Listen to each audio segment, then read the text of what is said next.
Mr. Walker, are you concerned about your appearance here today? No, ma'am, I'm not. You had the look of a man who had a little bit of a guilty look on his face, sir, when I walked out here. Because the problem that was created here, Mr. Walker, was a problem that was created really because of you. From what I gather, you had a rental property and you rented that property to the defendant. You rented that property to the defendant without your wife knowing about it initially. Is that right? That's correct. And this was not a stranger to you or to your wife. I mean, you knew who she was because your wife clearly wasn't happy that you rented an apartment to her. So far, is that correct, Miss Walker? Yes. Now, what was it about Miss Weir that you didn't like? My previous dealings with her, she just wasn't somebody I wanted to live in my house. What kind of rental property is this? It's a studio apartment. Do you live in the same building? No, I live next door. How long have you known her? I met her, I believe, 4 years ago. How does your husband know her? Through acquaintances, I believe. How did you rent the apartment to Miss Weir, sir? She was referred to me by a friend. You contacted Mr. Walker? Yes. And said you needed an apartment? Yes. And he said? He had a studio apartment for rent. The people had not quite moved out yet, but he went ahead and showed it to me anyway. Did you know that your wife was not crazy about Miss Weir? Not at the time, I didn't know. What happened, sir, when you told your wife about the new tenant? She said that she did not want her living there and requested that we ask her to move. You moved in when? About the 19th of December. And when did you find out that she moved in? While she was moving in. While? Yes, I seen her go in. Well, when you saw her moving in, you said, what are you doing here? No. And what happened? I went to him. Ah. And what did you say to him? I told him I did not want her to live in my house. So you told him to get her out? Exactly. And what did he say to you? No. Did he say why? Because she had a good job, and he trusted the lady that referred her to him. How long have you two been married? For 6 years. So your wife said get her out, and you said no, she's got a good job, not getting her out. Figured I'd give her a chance, yes. Well, you did. She wasn't happy. So what did you do? I let it be. Now, your complaint is that she moved out owing you rent, she caused damage to the apartment, and she harassed you. Ms. Weir says that you were the one who harassed her. She wants her security deposit back, and she wants her moving expenses back because it was because of your harassment that she was forced to move. That's your counterclaim. Yes, that's correct. When did you move? I actually moved on February the 7th. Did you pay December's rent? No. Yes. Yes, I paid December's rent. Pay attention. Okay. I'm sorry, Your Honor. Paid December's rent. Yes. Did you pay January's rent? No, ma'am, I did not. Tell me why. After Miss Walker had come to my home and threatened me in front of my daughter, I spoke with Lewis over the phone. He said he would take care of Lacy. He would make sure that would not happen no more. I received a lease a month after I rented the apartment, and everything was exactly different than what he had agreed to verbally with me. So you moved in without a written lease having been signed? Right. Why is that, sir? We hadn't gotten to it. I was at my shop and I was working. She'd come and given me money. And I told her that I would get the lease written out and get it to her. Not the way to do business, Mr. Walker. She needs a lease. Until you have a lease, you have no agreement. She's a month-to-month tenant. She doesn't have to give you any notice. Now, how much money did she give you in December, sir? $675. $475 for the rent, $200 for the deposit. Your Honor. I'm sorry. That was December, when she was moving in. Yes. Yes. The deposit was actually $400, and he agreed to let me work the other $200 off because a previous tenant had left the apartment with furniture. Just a minute. You gave him $475 for rent. Right. $200 in cash. Right. And the other $200 you say that he allowed you to work off. Right. Is that right? That's correct. And you moved out February 7th. Yes. However, I wasn't able to stay there due to them turning off the electricity and the water for 2 weeks before that. When did they turn off the electricity and water? Lacy had the water disconnected on the 31st Of what? January, and the electricity as well. But you had not paid any rent whatsoever for January. No. So you lived there for 4 weeks, rent-free. You have no right to cut off water and electricity. You understand that? Yes, I do. I just figured since she didn't pay rent, is in my name, I shut it off. It's No, you can't do that. You know you can't do that. You were told you couldn't do that, right? No, we were not told. We were not told we couldn't do that. I'm telling you can't do that. She certainly doesn't owe you any money for the 7 days in February that she may have stayed there or had her stuff there because the place was uninhabitable owing to what you did. Did you give her back her deposit? No, that is for the cleaning that comes afterwards. No, it's not. That's for damage to the apartment, not for cleaning. Okay. You have pictures of the damage to the apartment? No. Good. So, from the $475 a month rent that she didn't pay for January, I am deducting her $400 deposit. Anything else you want to tell me? So far, she owes you $75. Well, since she lived in my house using my utilities under my name, is she responsible for that bill she racked up on me? No. She's not. No. She's going to tell me that the $475 included utilities. You didn't want her there. I didn't. And she's not there. Next time you rent to a lady, I would check with my wife, Mr. Walker. Now, you have a counterclaim for your moving expenses and harassment. Your harassment is that she turned off the electricity and she turned off the water. Now, I've already told her she's not permitted by law to do that, okay? Okay. I do have a certain amount of sympathy since you had not paid rent for the entire month. So I want you to forget that as a cause of action for harassment. What else? I have police reports where she's threatened me in front of my daughter. She came to out on her porch and threatened me. When? Give me the date. On the 29th Of? January. Hadn't paid rent a whole month at that point. But I feel like I had to move because of them. Who's this friend that we're talking about here? She's not my friend any longer, my ex-friend. I believe that this friend and Mr. Lewis had a relationship going on. And that's why I believe that's what Mrs. started Walker was all this. angry? Yes, I believe that's what started all of this. That is not true. Judge Judy continues in a moment. And later today, You're supposed to come prepared. Out!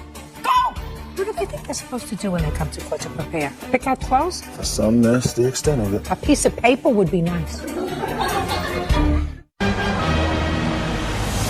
real cases, real people. Judge Judy. Lacy and Lewis Walker claim former tenant Carrie Weir owes for rent, repair bills, and harassment. Carrie is countersuing for the return of her deposit, moving expenses, and harassment. Okay, well, you told the police, Miss Walker, that you didn't like her, you didn't want her there, you wanted her to move out, she had been telling lies about your husband and threatening you, you wanted her out. Exactly. Okay, so now you're out, right? You're saying You that. moved someplace else, are you happy? I'm happy. I'm out a lot of money, but I'm happy. Why are you out of a lot of money? I had to put another first month's rent, a Well, deposit. you have to pay rent anyway. So far, you don't have to pay any more rent here. You owe only $75. But I was there for a month. That put a lot of extra strain on me. Happens. You're right, it does. It's not a good mix. No, not at all. Not a good three-way mix. Maybe four. At this time, I didn't even know who Lacy was. Well, when you found out, that was a big problem. And I certainly think that she acted inappropriately. I have no idea whether or not you caused any damage to the apartment. I somehow doubt it. Mr. Walker, very good lesson for you. When somebody moves in, before they move in, they sign a lease. You don't take any money from them until the lease is signed. You don't get busy doing something else and then present a lease with terms somewhat different from the ones you had discussed orally. All that is not a good thing. Do you understand? Yeah, she knew. Don't tell me what she knew. Judgment for the plaintiff in the amount of $75. That's what you're entitled to. That's all. Step out. What is that excuse? I mean, step out. Well, you can't help some people. That's what I feel about this incident. She's a squatter. She's a mooch. Mr. Walker here likes to have affairs on his wife. She does everything in her way to break up a happy home. Carrie's not never seen me with anybody in any kind of sexual content. I just think they're vindictive people. She just was a very hateful lady. Don't trust your friends. And now the next case. All parties in the matter of Harvey versus Jensen. Come on. 22-year-old Sean Harvey is suing his uncle, Paul Jensen, for non-payment of services rendered. Sean claims Paul owes him for 3 weeks of work. Mr. Harvey, this is your uncle through marriage. Correct. He is the husband of your aunt, and it is your claim that you went to work for him in a construction job. You have a girlfriend. I assume this is your girlfriend, and you also have a young baby. Correct. And that he paid you by check $2,000 for work that you did, and then stopped payment on the check. You want your $2,000. Right. That's your case. Mr. Jensen says you didn't do $2,000 worth of work, that the $2,000 check he gave you was a loan to sort of get you on your feet, and you became disrespectful, so he put a stop payment on the check. That's correct, Your Honor. Mr. Jensen, when did you first and under what circumstances give Mr. Harvey a job? It was during a family discussion. We were at my wife's mother's house, I believe, Your Honor. And it was When? the end of April, first part of May. And what was the discussion? The fact that Sean needed a job and that I was willing to employ him. Was he there? Yes. Did you discuss salary? Yes, I did, Your Honor. And what was the salary? $20 per hour. And how many days a week and how many hours a day was he supposed to work? It was a 5-day for 8 hours per day. Okay. When did you first show up for work, Mr. Harvey? Do you want me to answer that exact question, or I just... He had come That up... exact question. That's what I'm here for. Listen. The first day for work, he told me I was on the books at $20 an hour, whether I was working or not. We had a lot of Would rain. you answer my question? The first day of work was the Monday after Easter. That was my first day that I was on the books for. I don't care what you say you were on the books for. I said, what was your first day of work? Now, you knew you were coming to court. You're the plaintiff. It is your claim that this $2,000 was for work you performed, correct? Correct. Then you have to come with some information, Mr. Harvey. A tie doesn't do it. You have to come in and say, I started working on May 5th, on May 7th. I worked for so many weeks, $20 an hour, 8 hours a day, 3 weeks. This was my pay. Do you understand? Now, do you need time and a calendar to figure out when you started to work? I did ask for a calendar previous to come. Well, then go get it, because I am losing my patience with you fast. You're supposed to come prepared. Out! Go! What do they think they're supposed to do when they come to court to prepare? Pick out clothes? For some, that's the extent of it. A piece of paper would be nice.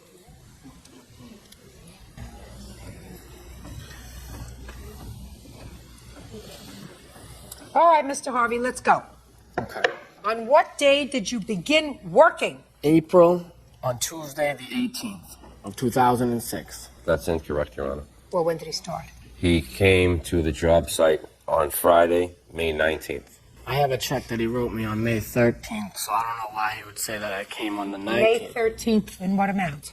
For $2,000, because I had been working previous. He says that my first day was... No. Because that's his defense, sir. He says that this $2,000 was a loan to you so that you, your girlfriend, and your baby could get on your feet. Now, what I want to know from you, Mr. Harvey, is when for the first time did you show up? Tuesday. I had a problem with my car on Monday, and I wasn't able to show up. I did show up the next day. He says it was a month later, after Easter. Is that right? Yes, Your Honor, and I remember it very well because my wife and I were married on May 4th. Her nephew did not start physically working for us until after we were married. Stand up. This is your nephew? Yes, Are you involved at all in the business? I work sometimes with my husband. Do you know whether or not your nephew was working for him prior to your getting married? No, we didn't start work until after we were married. How many days in total, Mr. Harvey, did you work for Mr. Jensen? Real days that I was actually there? Yeah. 6. Well, if you worked 6 days and you got paid for those 6 days, it would have been $960. Where did you get $2,000 from?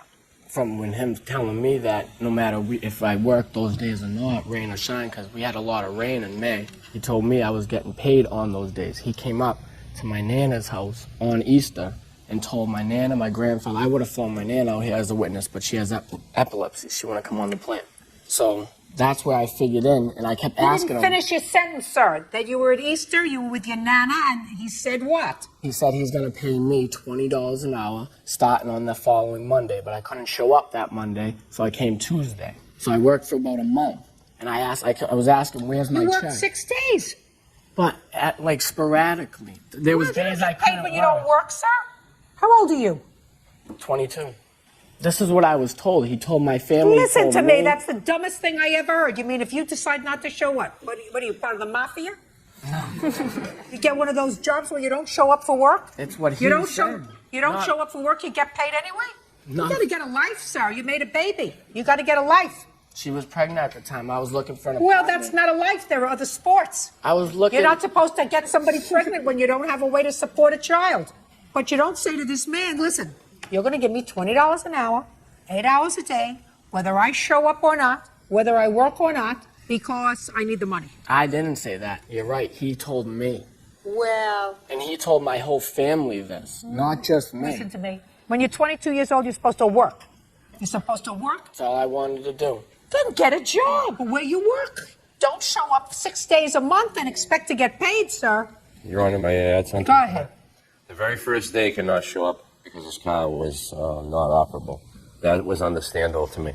What wasn't understandable to me, which was one of the reasons that I did not want to even entertain the idea of employing him any longer, was that he was at my parents' house where we met to go to work to the next job. My wife went in, spoke to Sean about him bringing her back to Salisbury.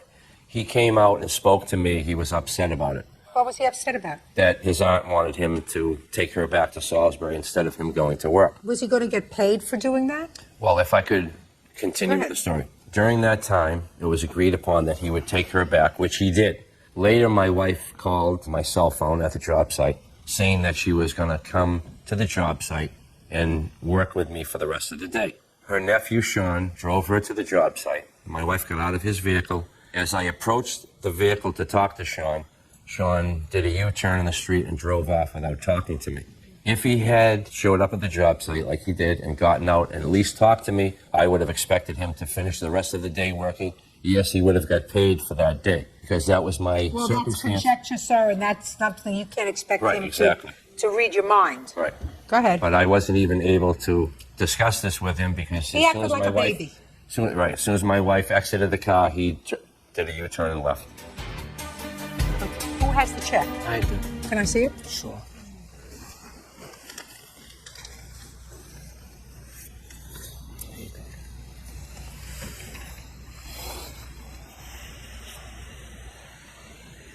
So this is a business check. Yes.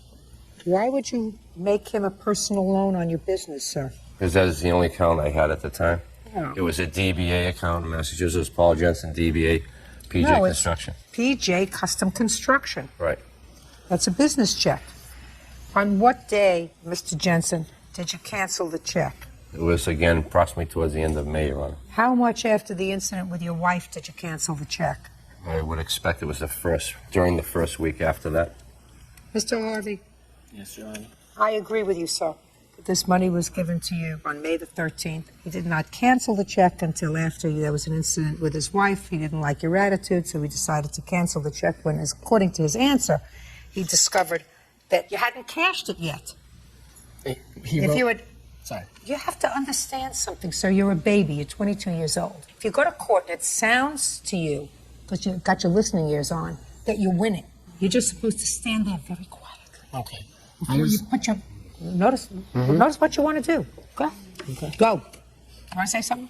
No, I wanted you to finish. Now you're getting smart. Judgment for the plaintiff in the amount of $2,000. That's all. Parties are excused. You may step up.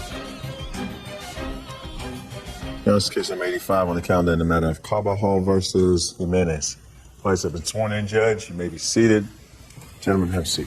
Ms. Carbajal, it is your claim that the defendant's son, I assume this young man here, was playing soccer where you live. Yes. An area that you say where they're not supposed to play ball. Correct. And his ball damaged your car. Correct. You want his mother to pay for the damages. Yes. His mother says that he did not damage your car. And his mother is counterclaiming because she said you've been harassing her family and you videotaped the children, I assume after this incident involving your car.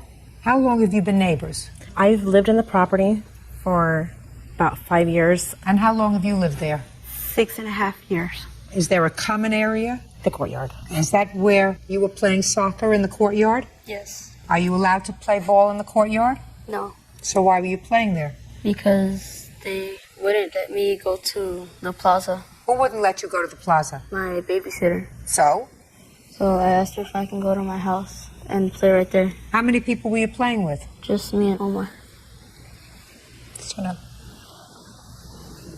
Omar, do you also live in the same place? Yes. You know you're not supposed to play in the courtyard? Yeah. Yes would be the answer. Yes. So why were you playing there? Because there was nowhere else to play. Well, you could play in the courtyard. You can be out there, you can talk, you can do your homework, you can text message your friends, you can do a whole bunch of things. You're just not supposed to play ball there. Yes. Okay, what happened? Well, I was taking my 3 youngest kids to go pick up my daughter from her after-school program. And I was walking out and they were playing because the grass area where they play is right in front of my door. And as I was approaching my car, the ball flew over this kind of lattice-styled gate, hit my car and bounced off and went across towards the other street. And I immediately went over and talk to the defendant. Did you see what kind of ball it was? It was like a soccer ball. So you went over and spoke to this young man here? Yes, I did. And I asked him, I said, did you know that you hit my car? And he didn't really say much. He just Is that what she said to you? Yes. Where was your soccer ball at the time that she said that to you? It was on the other side of the street. Did you get the soccer ball? No, Omar went to go get the ball. I do have some pictures. I'd like to see to show. Did you want the damage to the car or just the courtyard? Just the courtyard, please. So, Miss Jimenez, when the plaintiff came to you and said that your son had damaged her car, what did you do? Actually, she went over like days later and told me about that my son had hit the car. And I told her that my son wasn't home. So I told her if it was okay to wait until he comes home. And she said, no, it has to do it right now. I said, okay. So I called Omar and I told Omar to go with me to go see the car. So we went over downstairs and I saw all the bumps and stuff that the car has. And then I told her, I said, I don't know if my son hit her or not because he's not here. And I told Omar and he goes, yes, but it didn't hit her car. It bounced all the way to the other side. I said, okay. And he goes, the ball fell on a puddle of water that it was there. Who kicked the ball when it went over? Me. Chloe. Just a second. You did, correct? Yes. Did you see the ball from the time he kicked it until the time it fell in the puddle? Yes. And you're telling me that you saw it and it never bounced off something? Yes. Yes, what? I didn't see it hit the car. Well, because you didn't see it hit the car doesn't mean it didn't hit the car. What you're telling me is the ball was kicked and it went over and the first place it landed was in a puddle of water? Yes. Let me see the damage to the car. I also have pictures of my car to show that it's not in damaged condition before it was hit. Did you want to see? Okay. I also have videotape too. Of damage and of the kids playing soccer after the incident happened in the courtyard. What kind of car do you have? It's a 93 Infiniti J30. Okay. So Mrs. Jimenez said her son says he didn't do it. Well, that's what she said to me. Well, I spoke to her about it 2 days after it happened, and she said that she would talk to her son, and I told her that I would get an estimate and get back to her. And when I did, she said that her son said that it wasn't him that kicked the ball. Your Honor, when I talked to her, I said, can we wait until my son gets home? That way Listen to me, Mrs. Jimenez. The plaintiff says that at a time when the boys were not supposed to be playing in that area, she saw the soccer ball come over the fence and hit her car and then bounce over. Now just follow this. She looks at her car, then she goes over immediately to talk to your son, which is what he says happened. Scream. No, I don't care. Scream, talked, whatever. She went over and she spoke to him, correct? Yes. And she said to you, did you know you hit my car? No, Your Honor. What did she say? Said who was the one that kicked the ball? Who was the one who kicked the ball? And what did you say? I did. And what did she say? That it hit her car. That's what I said. But Your Honor, she was inside her car when she was... Listen to me. What difference does it make whether she was inside her car or outside her car? Just pay attention. Put on your listening ears. You're not listening. Let us say she was in her car and she heard something hit the top of her car. And she comes out, and she sees the ball bounce, and she goes over to the boys and says, did you know that you hit my car? Or who kicked the ball? We're not talking about a week later. We're talking about something that happened at that moment. You weren't home. Clearly, a ball hit the top of her car. The moment something hit the top of her car, your son and his friend were playing where they shouldn't have been playing in the courtyard. Clearly. All of these things, life happens with, there's some rhythm to what happens. The fact that this young man didn't see the ball hit her car doesn't mean it didn't happen at all. She went over immediately and said, you were playing ball, your ball hit my car. And he says nothing. Do you understand? Do you understand? Yes, Your Honor. Judge Judy continues in a moment. I know the law. I said, I think I can take the car to any other place and You get an can't. estimate. I don't know where you get that law from. Not in any law school that I know in this country. And later today, No. Listen to me. I want to hear the words. And make sure that I get the right words because, you know, I can wipe up the floor with this side of the table as well as I can wipe up the floor with this side of the table.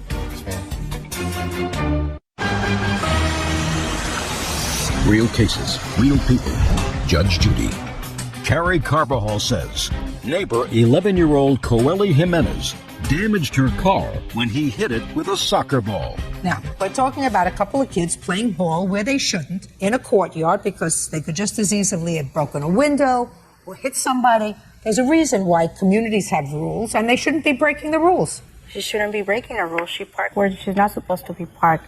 Actually, they do let Miss Jimenez, the car didn't get damaged because it was parked in the wrong spot. Listening ears, listening ears.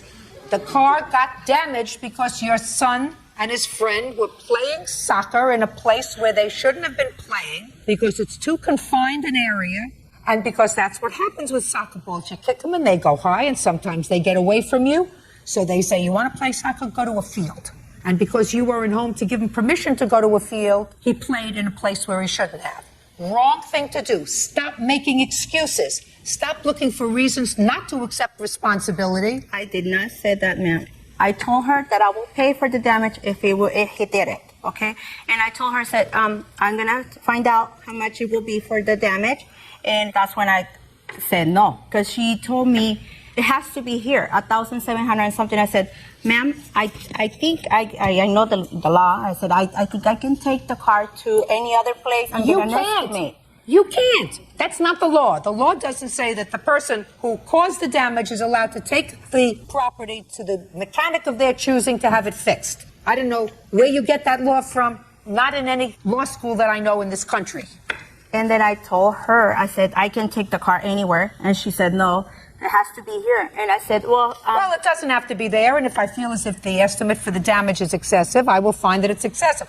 There's a difference, Ms. Jimenez, between the amount of the damage and questioning whether you're responsible. My problem with you is that you questioned your responsibility. And your responsibility exists because I gathered that you permitted your son and his listening ears. I gathered that after this incident, you allowed your son and his friends to continue to play ball in the courtyard, which is against the rules, which is why she was taking videos. You're not supposed to do that. So your counterclaim's dismissed. She's allowed to take videos to show that you're breaking the rules. Now I want to see your estimate, because this doesn't look like $1,700 worth of damage to me. well, they said that you have to take out the sunroof in order to repair the damage, and that's where the majority of the money is in the reinstallation and the dismantling of the sunroof in order to get to the dent. Well, Your Honor, I think that damage is excessive. You have another estimate? I was unable to get one. I felt that place was reputable enough for me to take my car. Your car is 13 years old, madam. You should have gotten 3 estimates, not just one. That's what I told her. Judgment for the plaintiff in the amount of $800. Counterclaim is dismissed. That's all. Why does that excuse you may step out? Well, I think she's upset because her kids, they always go and grab stuff that they don't belong to them, and I always go and ask her for her stuff back. The parents are either not home or they're not present while the kids are out doing whatever they feel that they want to do. And now the next case. All parties in the matter of Carlson versus Getty. Come forward. Kirsten Carlson is suing the mother of her son's former friend, Janice Getty, for the cost to fix her car. Kirsten says Janice's 16-year-old son Nathan wrecked the vehicle during an ice storm. Miss Carlson, this is your son. His name is Michael. Yes. Michael is 18 years old. 19, actually. You're 19. And Miss Getty, this is your son who is? 17. And you're Nathan. Yes, ma'am. Now, when you were 18 and you were 16, you took your mother's car. Yes, ma'am. Your mother was home at the time, and you allowed Nathan to drive the car. Yes, ma'am, I did. He had no license. I believed he did at the time, then. Did you have a license? No, ma'am. You let him drive the car, and it was in an accident.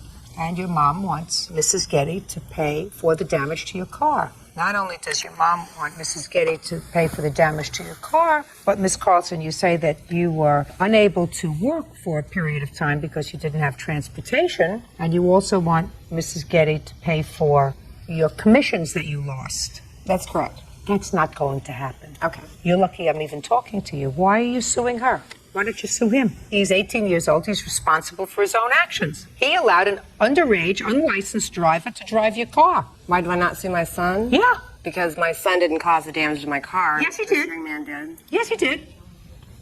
Oh, he did. You were home at the time. Is that right? Correct. Uh-huh. How many people were in the house, Michael? Ma'am, my mother was the only one inside of the house at the time. Did you ask her if you could take the car? No, I did not, ma'am. Why not? The keys were there. Thought it would just be a good idea to take it out. Why? There was an ice storm, according to your mother. Yes, there was. So that was pretty dumb. Very dumb. If you had asked your mother, and if there was an ice storm, would you think your mother would have said, don't take the car out now, you have no place special to go, the weather's bad? I'm sure I didn't ask her, so I don't know what she would have said. What do you think she might have said in an ice storm if you weren't going to an emergency room in a hospital, sir? She would have said no. Right. So you chose not to ask her. Yes, ma'am. Who drove the car out of the driveway? I did, Your Honor. When did young Nathan here take possession of the car? About a block away from the house. Tell me how that happened, Nathan. Michael. Is not an answer. I'm sorry. He drove the car around the block, and he was done, and he offered me to drive, so... Well, no. Listen to me. I want to hear the words. And make sure that I get the right words, because, I can wipe up the floor with this side of the table as well as I can wipe up the floor with this side of the table. Yes, ma'am. We pulled out of Michael's driveway, and he was driving at the time. We took one trip around the block, and he offered me the keys to drive. What did he say? He said, do you want to drive? We were basically just having fun, just driving around the block. But it was an ice storm. Yes, ma'am. So why would you get behind the wheel of a car? I really don't know. It was a bad choice. Right. When did you get into the accident? I must have driven around the corner, and I started to turn, and the car lost control, and I ran into a stop sign. You have pictures of your car? Yes, I did, ma'am. I'd like to see them. No, it hits down, Mike. Just push it down, King. There are three Do you photographs. realize I'm old and my eyesight is bad? You can't develop these things? What? I can hardly even see it's a car. Thank you. Okay, so what happened when you had the accident? You went home and did what? As soon as I had the accident, Michael flipped out, and he was yelling and kind of crying, and that's whenever... Why were you yelling and crying? You're 18 years old. Well, I felt, like... You felt really what? You were about to say something. Say it. Say the word. You felt really... Angered. No. That's the word you started to say, Michael. That's the word you started to say. I felt responsible, and I felt... Right. You felt responsible. Why? Because you'd taken your mother's car without permission. Yes, ma'am. You were allowed a 16-year-old to drive it, right? I did. And now you had to go back and tell your mother that the car was in an accident, right? Yes, ma'am. So that's what you did. Well, I didn't let him drive. I didn't offer to drive. He had begged to drive because I'd assumed he had his license because he had been talking about getting his license for several months before that. And that's why I let him drive to begin with. Your mother thinks you're cute, Michael. She's looking at you like she thinks you're cute. I don't think you're cute. Because the word that you started to use before was responsible. You are responsible. Do you know, Miss Carlson, that if this accident had caused injury to this young man, he would be suing you? You know that? If he had been killed in this accident, his mother would be suing you. She would own your house and everything else that probably you've amassed over the course of your lifetime. He's responsible. He's a minor. He's not. He took your car without permission and allowed a minor to drive the car. And what I'm telling you, Miss Carlson, is you're lucky that he wasn't hurt. Because if he had been injured, you would have been responsible. I mean, there's really no difference in what happened here. And if you went out and your son decided to have a party and invited several underage people to the house, served them alcohol, and they went out, drove home, got into an accident, and hurt themselves, you know whose homeowner insurance would be responsible for that? Correct. Your son, who's reached majority, gave permission to an unlicensed minor to drive the car in bad weather. I mean, when he knew that his mother wouldn't give him permission to take the car, he stole it. What he really did was your son stole the car. Right, Michael? Yes, ma'am. I usually put it like that. Good. Now that we understand each other, what are you doing with yourself now, Michael? I'm enlisting in the Navy soon, ma'am. I'm already in, and I'm just waiting for my ship-off date. Did you graduate from high school? Yes, ma'am, I did. Ms. Getty's answer indicates that you have a pending criminal case. Is that right? Yes, ma'am. Oh, it's not an That is answer. true. Yes, ma'am, that is true. And that pending criminal case, and I'm not going to ask you anything about it, that pending criminal case is with regard to an assault on your other child. Yes, Your Honor. Was that after this incident? Yes, Your Honor. Do you allege that's as a result of this incident? It may have been. I don't think it's a total result of that, but yes, Your Honor, they were at odds with each other. Well, you shouldn't ship off to the Navy until you get this criminal matter resolved, Michael. It will be resolved soon. That was not the reason for the assault. I'm not going to hear anything because I'm sure that Michael has a lawyer with regard to that case, and Michael's lawyer would not like Michael to say anything to me about it until it's over. Miss Carlson, your problem is with your son. Your son did the wrong thing. And if your son's going into the Navy, that means, as far as I know, we do pay people who are members of the armed forces in this country. I would suggest that you work out a payment schedule with your son for the damage to your car. Do you understand that, Michael? Yes, ma'am, I do. Goodbye and good luck. Thank you. Parties are excused. You may step. That's case number 379 on calendar in the matter of Bishop versus Belseth. Parties have been sworn in. You may be seated. No. Everybody have a seat except The them. children. The children. Bird. Yeah. Find them a nice place outside, would you please? Certainly. I'm about to lose it. Ah, okay. Come this way, gentlemen. Let's go.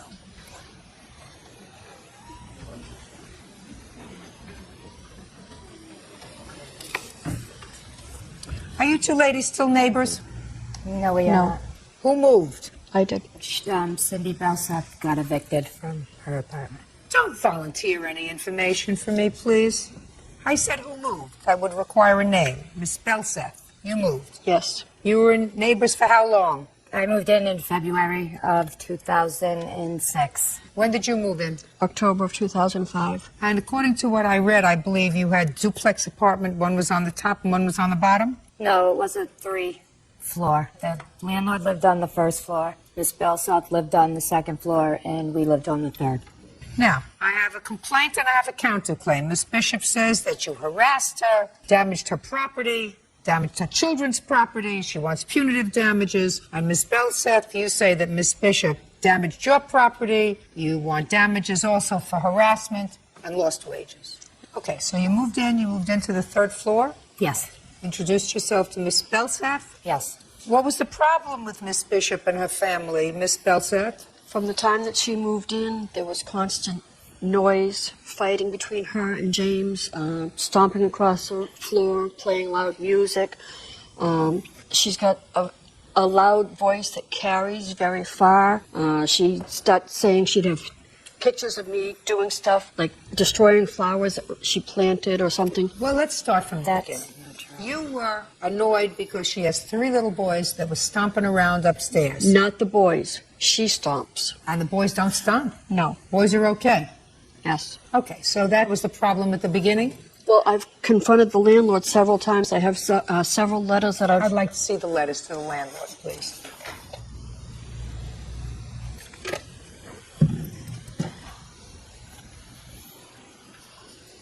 Miss Belseth, this letter you have dated December 18, 2005. Miss Bishop and her family didn't move in until February 2006. Does that one mention Christian them, or is that on another issue I had? That there were mice in my apartment. I verbally told Charles when I first moved in, I thought there were mice in my apartment. Okay, so this has nothing to do with her. This is about mice.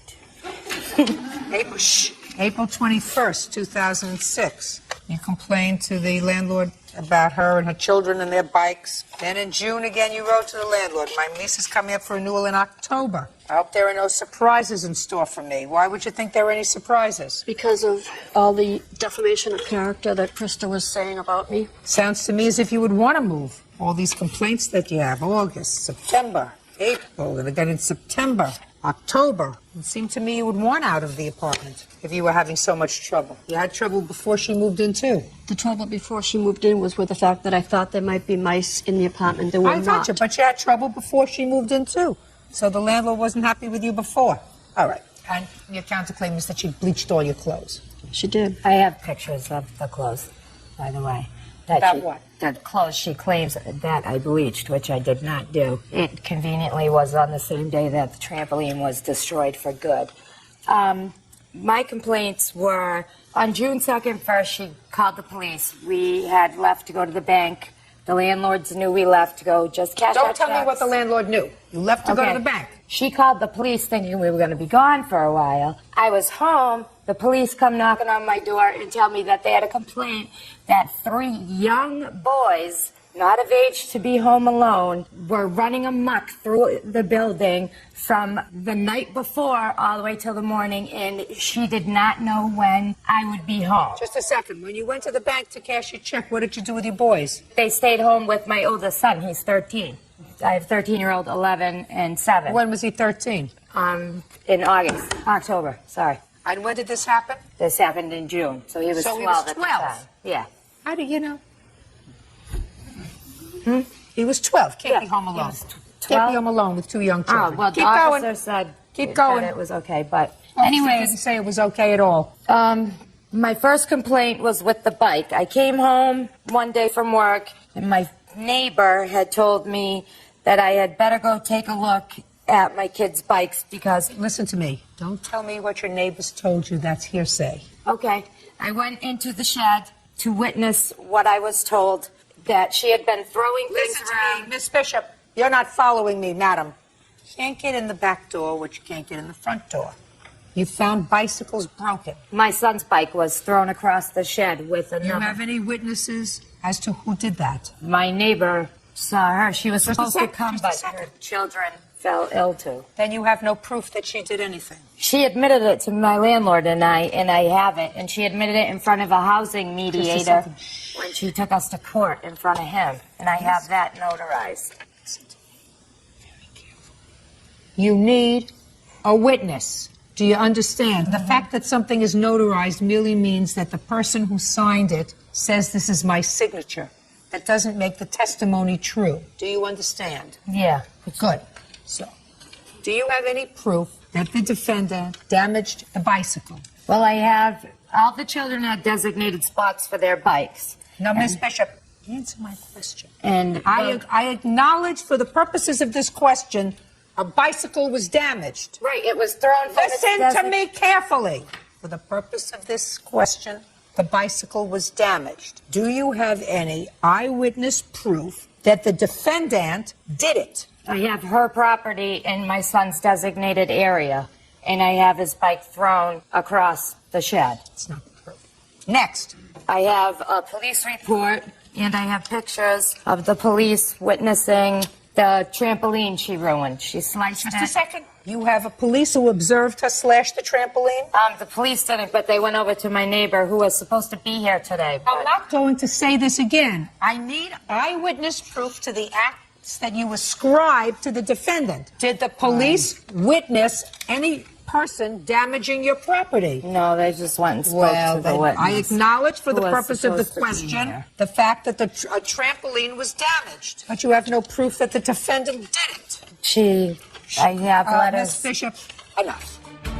Judge Judy continues in a moment. Oh, you are a foul lady, Miss Bishop. Well, when you have a she- foul mouth, madam. Nasty. Nasty lady. And later today, Well, there must have been something that happened that you folks are not discussing with me. This police report would probably be one of them. And what was that about? I have asked her that many times, and she cannot give me a reason why or why she does not like me. real cases, real people. Judge Judy. Krista Bishop says former neighbor Cindy Belsa vandalized property belonging to her and her children. Cindy is countersuing, claiming Krista vandalized her property. That's your counter plan. You have any witnesses that allegedly saw Miss Bishop throw bleach on your clothes? I have a witness here that was with me. Step up, sir. Who are you? My name is Robert Norwood. Do you remember an incident involving the clothes? Yes. When did that happen? Look at me. Don't look at the I paper. was just trying to think of the exact date. Do you remember the month? It's like around in between June and October.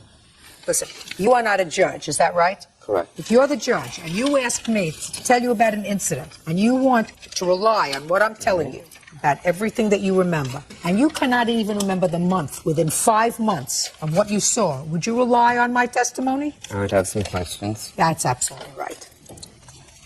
You still want to tell me what you saw in June, October?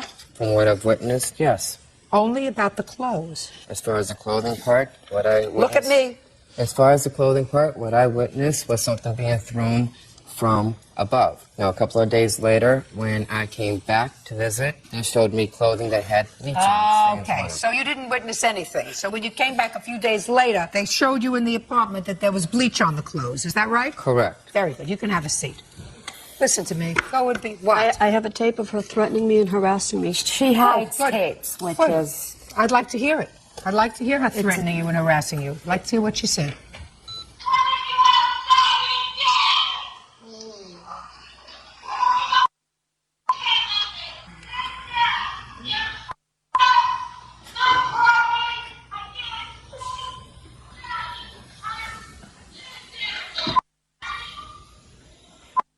Oh, you are a foul lady, Miss Bishop.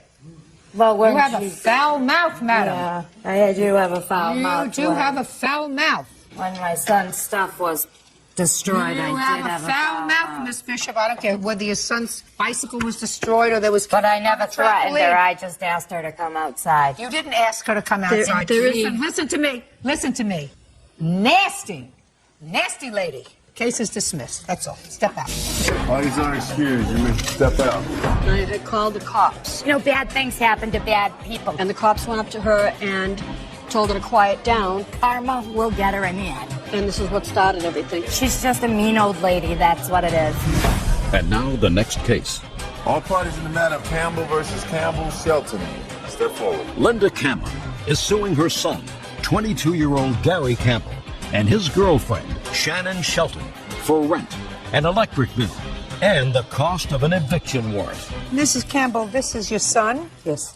And this is his current girlfriend? Yes. Your complaint alleges that the two of them owe you a small amount for rent? Yes. For an electric bill, and for the cost of getting them evicted when you wanted them out of the rental property. Your son says that he paid his rent while he lived there, with the exception of 2 weeks when you were harassing him. That the electric bill was paid, except that when you were trying to get him out of the apartment, shut off the electricity, and he doesn't even address the issue of the eviction warrant.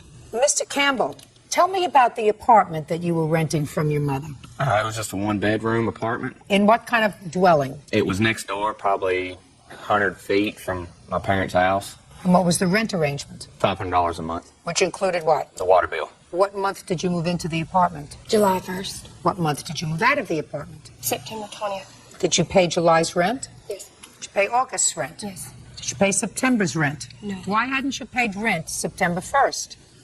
Mr. Campbell, there's an answer to that question. I know you're going to give it to me. Why hadn't you paid rent to your mother September 1st? Well, because she come over to the house saying she wants us out. So I said, either I can't give you any money if you want us out. I need to find another place. You know, and I offered to give her the money. I offered to give her some money for the electric bill, too. And she didn't want it. Why did your mother say she wanted you out if you were paying rent and if you were good tenants? The only reason I can think of is because she said she didn't want me with the girl that had a kid that wasn't mine. Is that what you told you? Yes. Is that right? No, ma'am. Miss Campbell, there had to be another reason other than non-payment of rent for you to want them out of the apartment. You want to tell me why you wanted them out? Yes. It was never paid on time. They would pay me like $250 and would be promised to pay the other $250 at the middle of the month, which it would always be like the end of the month before I would ever get it. Now, if you think that as a mother, I'm accepting your statement that they paid the rent but not on time as a reason for evicting them, I don't buy that. I'm just telling you. I don't buy that at all. I've had my children living in places that I owned for a very long time. Not only would they even consider paying me rent, but if they did, which would have been lovely, if they were a little late, I wouldn't have evicted them. So there had to be something else, unless you're not a normal lady. So you want to tell me why you got a bee in your bonnet in September? Go ahead. Shannon had lost her job basically because she would not find child care for her daughter. And I had questioned them of whether they had prepared for this, because they had a young lady that was keeping the little girl, but she had to go back to school. Once school started up, they had no one. Gary had come to me and asked me, would I keep her? Twice. I said, no, it's not something that I'm going to do. And I assumed she was fired from her job because she couldn't show up because she had no one to keep the child. And she just sat there for week upon week without a job. That is not true. So? And on what he made, he cannot fulfill the obligations that they had without Shannon's help of income. And to me, it looked like she was doing nothing to try to do anything about getting the job. So you were being judgmental about their lifestyle. Well, not necessarily that. If I was being judgmental, I don't think I would have ever allowed them to move in the first place. Well, you were judgmental about their lifestyle because if your son decides, well, I don't care, if she wants to stay home, let her stay home, I'll get 2 jobs. They weren't paying me. It was sporadic the way they were paying me. They never had any food in the house for Jordan, the little 3-year-old girl. She came to me and told me, my mom hit me in the face today and made my nose bleed.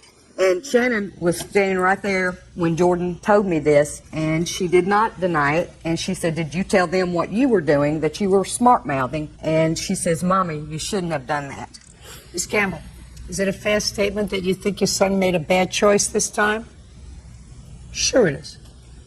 Okay, now, when was the electricity shut off? The Friday before we moved out, so the 16th, 17th of September. How did you shut off the electricity, Miss Campbell? It was in my husband's name, and when they moved in, I said just leave it that way to try and help them out as far as deposits. You mean you just called the company and said shut off the electricity? They had called me twice in 2 weeks about the electric bill not being paid, and I was tired of being harassed. Did you shut off the electricity before or after a judge signed the eviction warrant? Before. Just a couple of days before. You can't do that.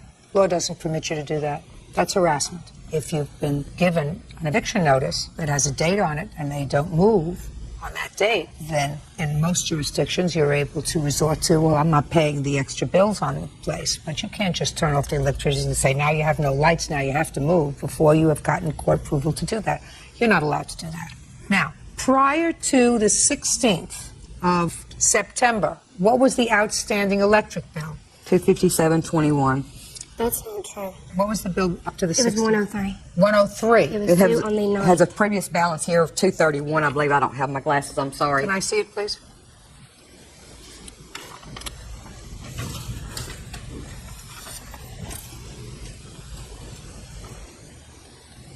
Do you have any checks that you wrote out for electricity? No, ma'am. Well, there was a previous balance here of $231.18. I have receipts for them. I don't have them with me. Well, you knew you were coming to court today. You knew that you were being sued for an electric bill. Why didn't you bring them with you? I wasn't told that I needed it. You didn't have to be told that you need. You're coming to court today. That's what you're coming to court for. You owe them $257.21. You owe that to your mother for the electric. You owe her nothing for rent. She had no right to turn off the electricity. She harassed you. She's not, as a landlord, she's not allowed to do that. You paid the rent for the 2 months that you were living there, and by the 3rd month she wanted you out, and she resorted to self-help, which you can't do. I don't know what, if anything, you can do to repair the relationship that you have or had. What do you think, Mr. Campbell? The relationship or? The relationship that you had with your mother. I don't know. Did you get along before you had this young lady? We both did. We all got along. Well, there must have been something that happened that you folks are not discussing with me. This police report would probably be one of them. And what was that about? On the 14th, she came over to the house and told me I had to be out by 6 o'clock. This was 1 o'clock in the afternoon. Said she would call the police if I was not out. Did she say why? I have asked her that many times, and she cannot give me a reason why or why she does not like me. I mean, we've been shopping together before. We went over there and ate at their house, and just one day, all of a sudden, she doesn't like me anymore. As of 6 o'clock, actually I think it was about 5:30, she came over and started calling me every name in the book. Got it. Okay, well, listen, in the short time that I have, I'm certainly not going to delve into the pathology of this family. It's just very unfortunate because you've been a good mom, and I can't for the life of me figure out what precipitated it. See if you can find somebody that'll be able to mediate this problem, because before it gets too bad, if you're going to spend, hopefully, I know based upon what is in your eyes with this young lady, a very long time, it would be a really nice idea if you got back together with your folks. That's all. Thank you. Excuse me, step out. 22 on the calendar in the matter of Schroeder versus Weeks. Parties have been sworn in, Judge. You may be seated, sir. Have a seat, please. Mr. Schroeder, the defendant is your daughter. Is that right? Yes, ma'am. I'm having a little bit trouble hearing you. Okay, I will speak louder. Your wife passed away recently, Yes. and it is your claim that your daughter took certain jewelry of your wife's that you would like back. Yes, ma'am. That's what this claim is about. Yes, ma'am. Your daughter says that it was your wife's wish that she have this jewelry. Yes, ma'am. Miss Weeks, was this the only property that your mother left? She left some other family heirlooms and personal property, but nothing of significant value. I assume that that's a box. Is that a box? This is the watch that he claims, and the ring was my mother's. I'd like to see both, please. Were your parents, Miss Weeks, estranged at the time of her death? Yes, ma'am. Why? Well, in September of 1999, my mother was placed in an adult family home.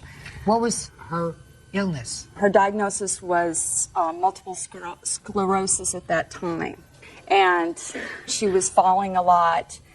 She was being left alone a lot. And Adult Protective Services were involved because of the fire department having to she had one of those life call buttons. And the fire department was called to the house quite frequently to pick her up. And they felt that she was in a neglectful situation because she was not being properly cared for.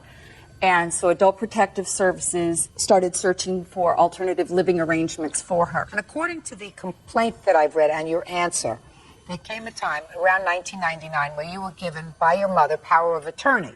That is correct. Subsequently, in 2000, you were appointed her guardian. That is correct. Was her diagnosis ever modified from multiple sclerosis to something else? Not officially, no. Now, what I found interesting about your answer was that in 2000 you were in fact appointed her guardian. Yes, ma'am. Because the court found that she was unable to take care of herself and make decisions for herself. That is correct. When was it that your mother told you that she wanted you to have this jewelry? October, November of 99. Did you take the jewelry at that time? I did. And later, early part of 2000, she asked for me to give her back her ring because she wanted to wear it. And she wore it until she died? Yes, ma'am. I do not want to get involved in, because I don't think it's necessary to estrange the two of you any further. Do you have siblings? Yes. How many? I have 3 brothers and a sister. Are you in touch with your other children, sir? Do you have any contact with your other children? Pardon me? Do you have any contact with your other No, children? I don't. So you have no contact with any of your children? I have, even my youngest boy got up and left at the funeral when my wife, her services were.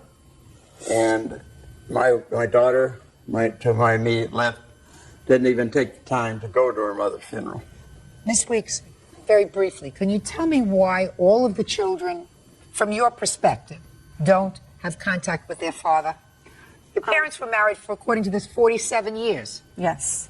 My father, from the time we were small children, was very abusive towards the 5 of us children, as well as my mother. And I have the guardian ad litem report that has statements to that effect, if you would like to see that. And he was never supportive of any of our decisions or anything that we felt we wanted to do, and was very mean, has said very mean and hateful things towards my middle brother, to the point where so it's a whole history. Yeah, it's a very, very long and sordid history. But Miss Weeks, doesn't it strike you that in early 2000, your mother wanted her wedding rings back? Why do you think she wanted her wedding rings back? She'd been married and wearing them for 40 years, and she missed wearing them. And that's usually a symbolic thing. It was a symbolic thing, yes. She missed wearing them. Yes. I understand that you had gotten a protective order so that he didn't go to the nursing home after a certain point. At what point did he stop going to the nursing home? In February of 2000 is when the order of protection was put into place due to his behavior when he did visit her and phone calls that he made when he called her there. I am going to try to resolve this issue, as I think, as wisely as I can. Your mother gave you this watch in 1999. No, the watch, Bob gave her that watch late last year. If he wants that watch back, he can have that watch back. That watch has no significant sentimental value to me whatsoever. What has value to me are my mother's things. He abandoned their home, and if I hadn't retrieved the few family heirlooms that I had retrieved from the home, they would have been in the city dump. I'm talking about these two things, Mrs. Weeks. Yes, ma'am. I'm sorry. I can understand probably each of the children wanting to have a memento, something Yes, ma'am. to look at and to touch of their mothers. I can also understand from your father's perspective. Are you living alone now, sir? I'm living, I have my own room. I'm taking care of a 90 lady that will soon be 91 years old. But this is somebody that you care for. This is a job. Yes, ma'am. Tell me why you want these wedding rings back, Mr. Schroeder. I bought those rings for my wife 47 years ago. I gave my wife the first ring at her home at East Indiana when I was invited to supper by her mother, who has passed away. I feel I'm entitled to these rings. I paid for them since my daughter has made such terrible accusations about me, which are all unprovable.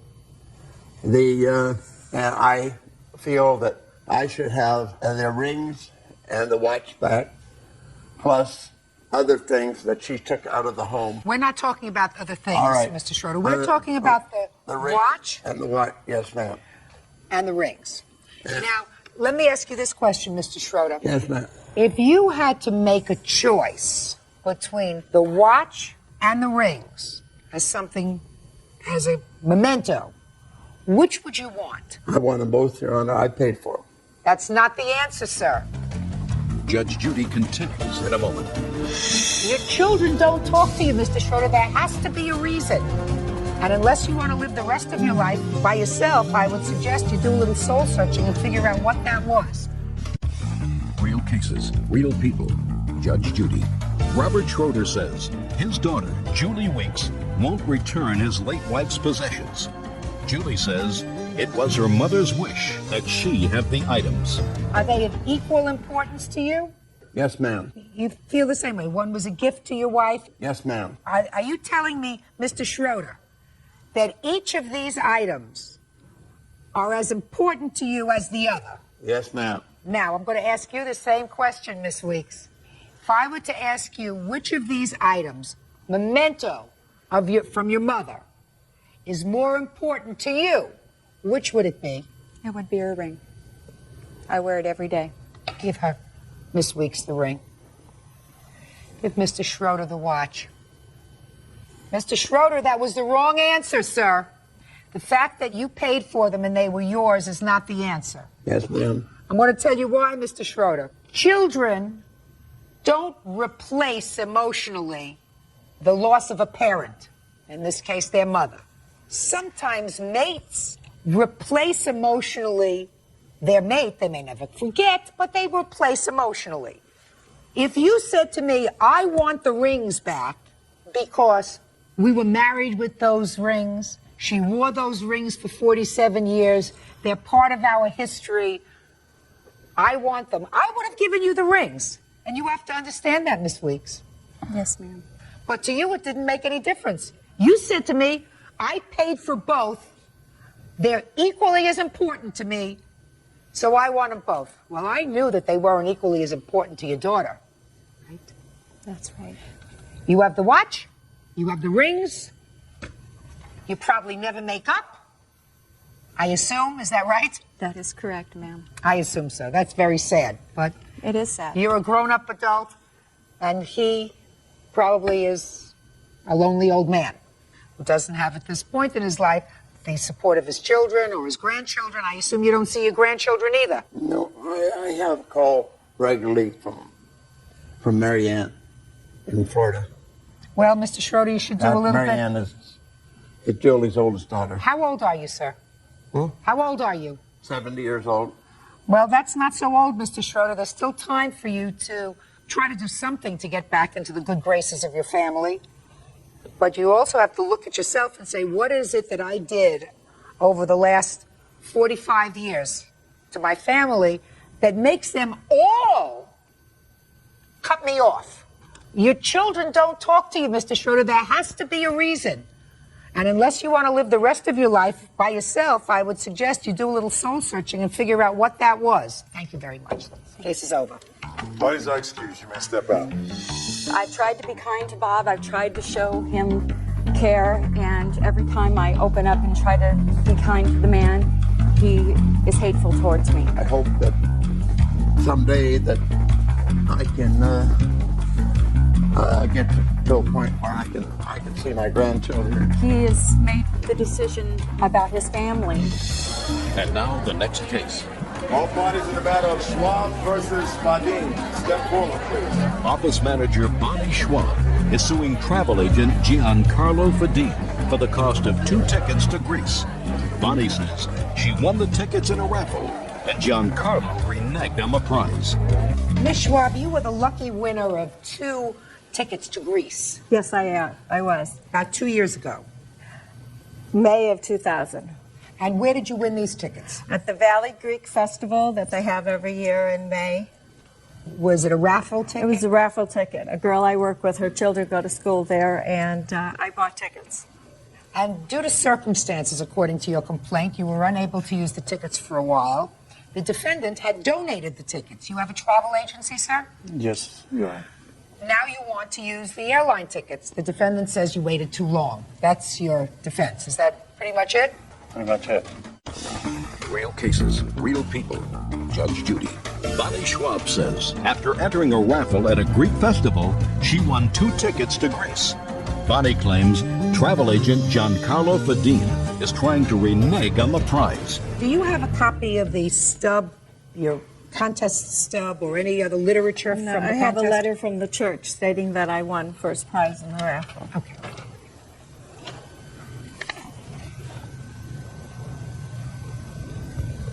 All right, and that was in May of 2000. Right. Did you schedule the trip? We scheduled a trip. Mr. Fadin gave us an itinerary when we went to see him in Who's January.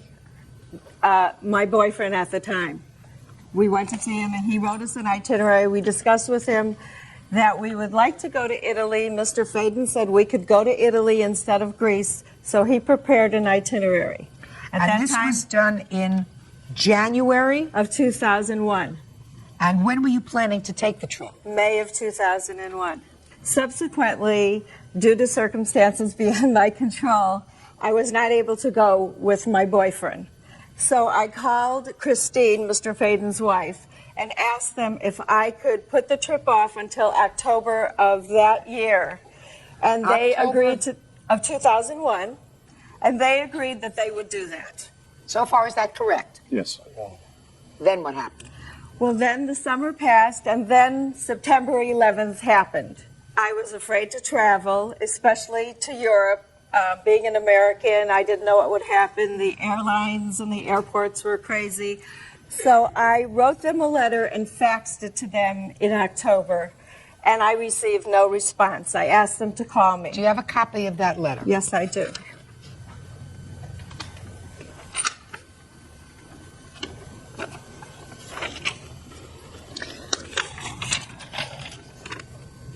Okay, do you acknowledge receiving a letter from her? Yes, Your Honor. Okay. Your Honor, we have a standard letter that we sent to the organization. We donate to the Italian community, in this case the Greek community, because we specialize travel to Europe, especially Italy and Greece. And the letter pretty much states Well, let me take a look at the letter that you say that you send to everybody, but Correct. you didn't send it to the plaintiff. Well, we don't have, because we would have sent it to church. No, but you I never saw that Just a letter. second. You say here that the tickets are valid for 1 year from the date of the prize drawing, and this is dated March 15th of 2000. I have no idea when this was timed, Mr. Fadin, but certainly you cannot impugn the information here to the plaintiff unless it was written on the stub that, you know, grand prize, 2 tickets to Greece, trip must be taken within 1 year. We donate the tickets to the church with the intent of creating goodwill in the community. The church is then raffling and selling the tickets and collecting the money from, in this case, Miss Swab, and we have no responsibility on that. You do. You have responsibility for the 2 tickets, sir. First of all, you agreed to put... donated the 2 tickets to... Sure. No, you have donated the 2 tickets, not to St. Nicholas Church, Mr. Fade. You have donated the tickets to be used as part of a raffle. I don't see what your problem is, Mr. Faden. It would seem to be now, if you wanted to purchase 2 tickets to Greece, it would be a lot cheaper than it was 2 years ago. Well, let me explain. After September 11, my company lost $200,000. When the lady called to postpone her trip, I wasn't even sure that I would be in business the following spring. But you are in business. Well, thank you. I worked very hard for it. Good, but you are in business, so you have to give her tickets. I would like to call my witness at a certain point, Your Honor. To say what? Because she really dealt with pristine strategy most of the time. More than happy to hear from the witness if she has something else to say. No, I can stand. Your Honor, I don't know exactly what to say. I think I do understand that there was perhaps a miscommunication between the agency and the church and perhaps Miss Schwab. However, when September 11th came, again, as Giancarlo has said, we really didn't know where we stood, and perhaps it's difficult for somebody who doesn't work in the travel industry to understand. There were literally envelopes, loads of tickets coming back. Every phone call was a cancellation. It came so late. It came 2 years later, and I understand it didn't come 2 years later. It came a year and a half later. A year and a half and later. You had already agreed to allow her to take the trip in October. I understand that. So if you allowed her to take the trip in October, despite the fact that you really didn't have any choice, but you said, okay, you want to travel in October, and then the events of September 11th, which you acknowledge devastated your business. Totally. You had no time to respond to this letter that she sent. No, because you were really. trying to keep your heads above water. Correct. So you acknowledge that it was a tumultuous time. Absolutely. In your world, it was this important. This whole trip was... Sullivan versus Sims. Parties have been sworn in, Judge. You may be seated. Ma'am, have a seat, please. Miss Sullivan, I assume this is your daughter, is that right? And this is your son-in-law? Yes. Yes, Your Honor. According to your complaint, your daughter and son-in-law purchased a car that was for your benefit.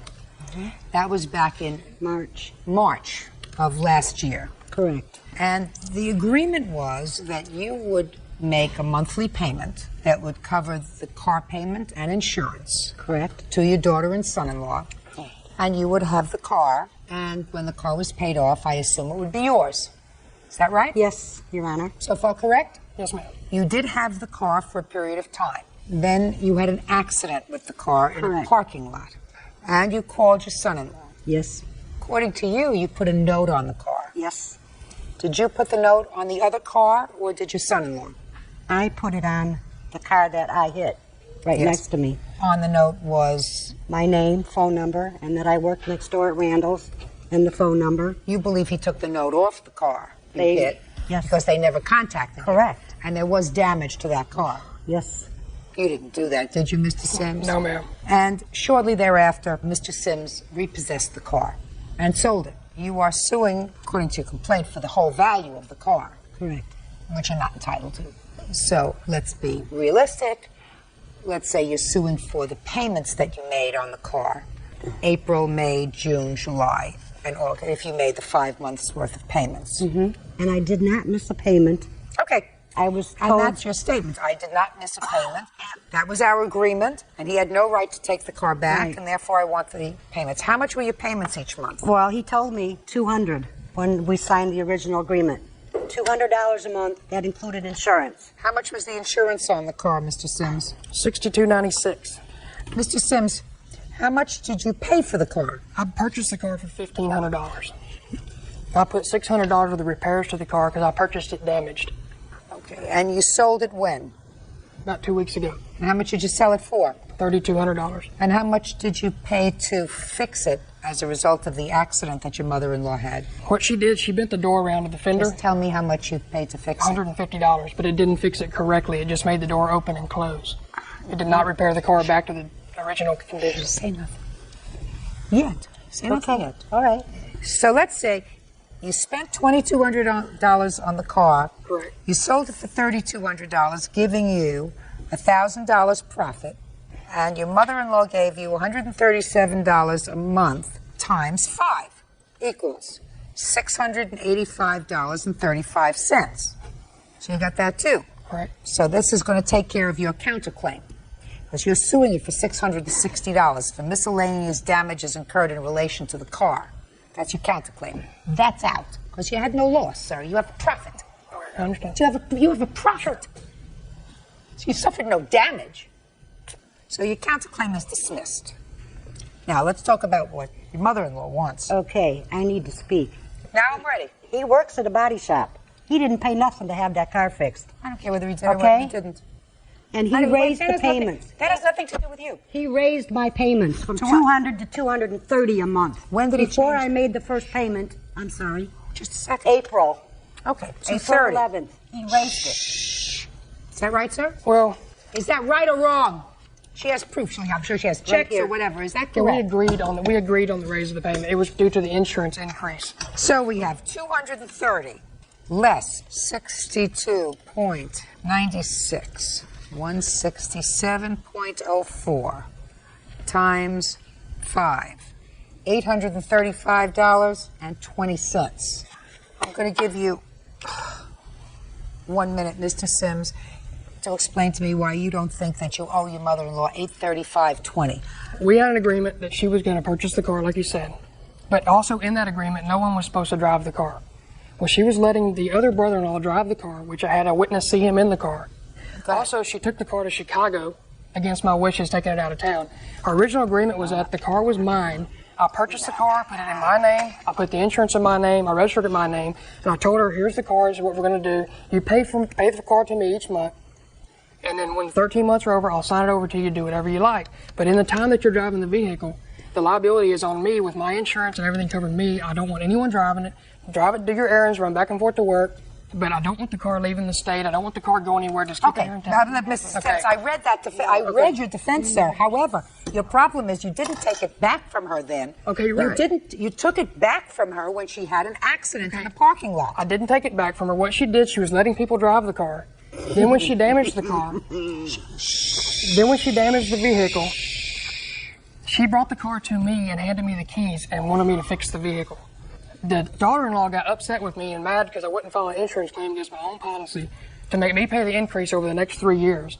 And so they started feuding all over again. That's when I talked with her and I asked her, hey, we need to do something different here. Can you go get a loan for the balance due on the car? I can sign the car to you and we can quit all this fighting and carrying on and be done with it. You can do what you like. She agreed to go get her own loan. Stop playing with the papers. Sorry. She went out, tried 2 or 3 different banks. No one would loan her the money because of her past history and her credit. It's so horrible she couldn't get it. So then she comes to me and says, you know what, I'm going to save the money for 6 weeks and you hold the car 6 weeks and I'll pay in full. 4 weeks go by. She calls my wife and says, I got $20 to my name. I can't pay it. I said, okay, what are we going to do now? She said, well, I'm just going to take you to court and sue you for my interest. I said, well, how about I give you all your money back? I offered to give her every penny she paid, including the insurance. She agreed to that too. Then on Sunday morning she calls and tells me, no, she don't want to do that either. Judge Judy continues in a moment. I don't know whether or not you took off the note, if there was a note placed on the other car in the parking lot. If you did, that was a foul thing to do. And later today, The vet told us there was no way the cat could have broken its leg in 5 places just from tossing off the side. She had her thing pretty much slammed to the ground to have broken it the way it did. real cases, real people. Judge Judy. Phyllis Sullivan says son-in-law Chip Sims repossessed her car for absolutely no reason. Chip says Phyllis has been irresponsible with the vehicle. What you should have done, Miss Sullivan, is take him up on his offer. Because if he was willing to give you all the money that you paid in the car, including the insurance, you should have accepted it. Because from me, you're only going to get the money that you paid on the car itself, less the insurance. Your Honor. Yeah, what? The car, I mean, this was a business contract. I couldn't get a loan because I filed bankruptcy. Show me the business contract. Right? Show me the contract. Show me what it says. Show me the contract. Nobody drove that car. His so-called character witness has a warrant for his arrest for hitting a police officer. Would you please stop talking and hand me the contract? I'm sorry. You don't have one.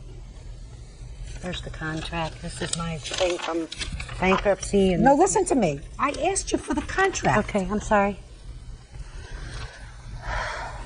Did you ever have a conversation with your mother about somebody else driving the car? Yes, ma'am. Step up. Tell me when. Less than a month into the deal with the car. Tell me about what 2 the weeks into conversation it. was. I called her to let her know that we had spoken to a fellow family member who saw someone else driving the car. When I asked her about it, she proceeded to cry and say, I would never do something like that. You told me you didn't want anyone driving the car. I wouldn't do that. I would never hurt you or Chip like that. That's our agreement. I wouldn't let someone drive the car. Okay. I have to make a determination as to what your damages are, Miss Sullivan. Okay. And by the way, Mr. Sims, I don't know whether or not you took off the note, if there was a note placed on the other car in the parking lot. If you did, that was a foul thing to do. Otherwise, I cannot understand why somebody would not have contacted you to have their car fixed. It's not reasonable that if you come out and you see somebody left their name and number and said, I hit your car, Right. that they would not contact that person unless the note was taken off the car. In any event, I believe that you're entitled to, based upon this agreement, you're entitled to your money back, because this agreement says that if at any time I default upon my payments, Ronald has the right to take the car back, and I will forfeit any payments already made. She never defaulted on her payments, so you had no right to take her car back. I didn't take the car back. She brought the car to me. I don't believe that's true. And I believe that you made a profit. came That's to me. just shit, quiet. I believe that you made a profit on the car. You don't have to make a really handsome profit. So instead of making $1,838, you're only going to make $1,000 worth of profit. $1,800 because she'd already filed this suit once, which I had to hire an attorney to fight her the first time, that she never showed up to court. I had to fight her. Listen to me, Mr. Sims. Mr. Sims. I got the original court I don't and have to dismissal listen to. from it.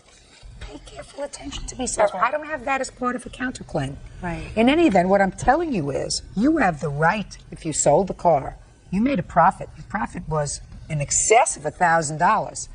Well, I kept the car for 5 months waiting to solve this case, waiting to go to court, which we had our court date. She didn't What appear. difference does it make, sir?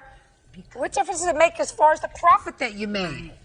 She put in $835.20. That's less the insurance over a 5-month period, and she's entitled to get it back under your contract. That's all. All right, is that excused? You may step out. I just want them out of my life. I just want to go on about my own life and let her live her life, let me live mine. He couldn't claim it on his insurance because he's got too many other insurance claims going on. This isn't the first time in my life my mother's disappointed me. My son-in-law, Chip, told me that I'm putting the stake in the family. We warned her before she filed this suit to let her know she would never see me and she would never see her grandson again. She continued to do it, and I'm going to stand by my word. I'm very hurt. I'm going to miss my daughter and my grandson. And now the next case. All parties in the matter of Block versus Ulrich. Step forward, please. Loan officer Chris Block and his wife Deanna are suing their neighbor, cleaning company vice president Steve Ulrich, for vet bills. The Blocks claim the son of Steve's girlfriend, 12-year-old Dustin Miller, threw their kitten down a flight of stairs. Mr. and Mrs. Block, who's going to speak for you? Hello. Okay. Neither one of you were home at the time of this incident with the kitten? No. Okay. Who was home? Both kids, I believe, right? No, my son. Very good. So why don't you have a seat, the two of you? Step up. Mr. Ulrich, this is not your son. You are his guardian, is that right? Yes, Your Honor. You weren't there on the 3rd of October, is that right? Yes. You were not there. I was not there. Why don't you have a seat? Step up here, young man. What's your first name? Devin. Devin? Yeah. And yours? Dustin? All right, this is the complaint.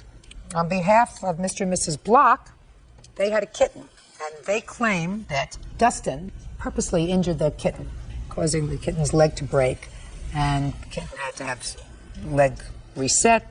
There were substantial medical bills, and they want the defendant to be responsible for those medical bills, you or his mother. The defendant says that Dustin was merely defending himself from this kitten. So let's see what happened. Devin? Yes. I want you to tell me what happened on October 3rd with your kitten. How old, first of all, tell me how old the kitten is. When it happened? Yes. About 4 months. And Dustin was a friend of yours? Yeah. Did he play over at your house often? Yes. Okay. Did Dustin like the kitten? Yeah. So tell me what happened that day. Well, we were playing video games, and he said he's going to go to the bathroom, and then he comes back, and he says that I didn't really go to the bathroom, I went to go put the kitten. Well, later that night, she was limping and crying, and you'd touch her leg, she'd cry. And we asked him when he went to go play with the cat if he did something. But he said that she was biting him and that he just got angry and annoyed and he tossed her off the stairs. Real cases, real people. Judge Judy. Tell me what happened, Dustin. I was playing with the kitten when it bit me, and then Well, tell me exactly where you were when you were playing with the kitten and it bit you. I was on the stairs. What do you mean on the stairs? Like, the kitten was on the stairs, so I was, like, sitting and petting it. And the kitten bit you? Yes. And what happened after the kitten bit you? Like, I pulled my hand back to get it off, and it fell off the stairs. How did it fall off the stairs? The stairs is not that wide, so when I was sitting down, I was kind of near the edge of this, where the stairwell would be. Isn't there a railing? No. Is there a railing? No, Your Honor, we removed it after we moved in. I have some pictures. I'd like to see it.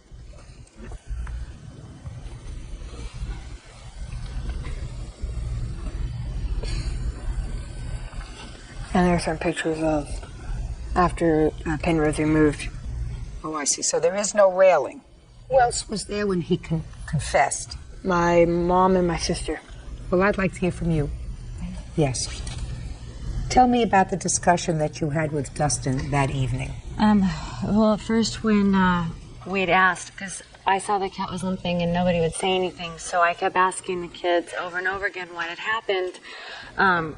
Dustin was kind of nervous, and Devin told me that he had left the room. And then it told me about him playing with the cat. So I said, Dustin, what happened? Just tell us what happened. And then he said that when he was playing with her, that she started to bite him. So at first he said he went like this and just threw her down the stairs. Then I said, well, there had to have been more than that. So I kept asking him. And then he said, well, he went like this over the edge. And he said, so then he threw her that way. So he didn't say he picked her up and threw her over the side. No, but... Okay. I just want to know what he said. Okay. You're 12? Yeah. And you're 12? Yeah. Well, they're certainly old enough to be home alone by themselves. So I can't fault you for not being there to supervise, but I also am not going to make an order that his parents be responsible for the medical bills for your cat. I mean, I don't think that he purposely did anything to hurt your cat. The cat nips because it's a kitten. But again, he's 12 years old. He doesn't have the intellect, of somebody who's an adult. He wants to get the cat off. So let's say he took his hand and went like that, and the cat went over on the side as a reflex. There's nothing more than a reflex to get the cat off. You still think that he's responsible to pay for the vet bills for the cat? Only because the vet told us there was no way the cat could have broken its leg in 5 places just from tossing off the side. She had to have been pretty much slammed to the ground to have broken it the way it did.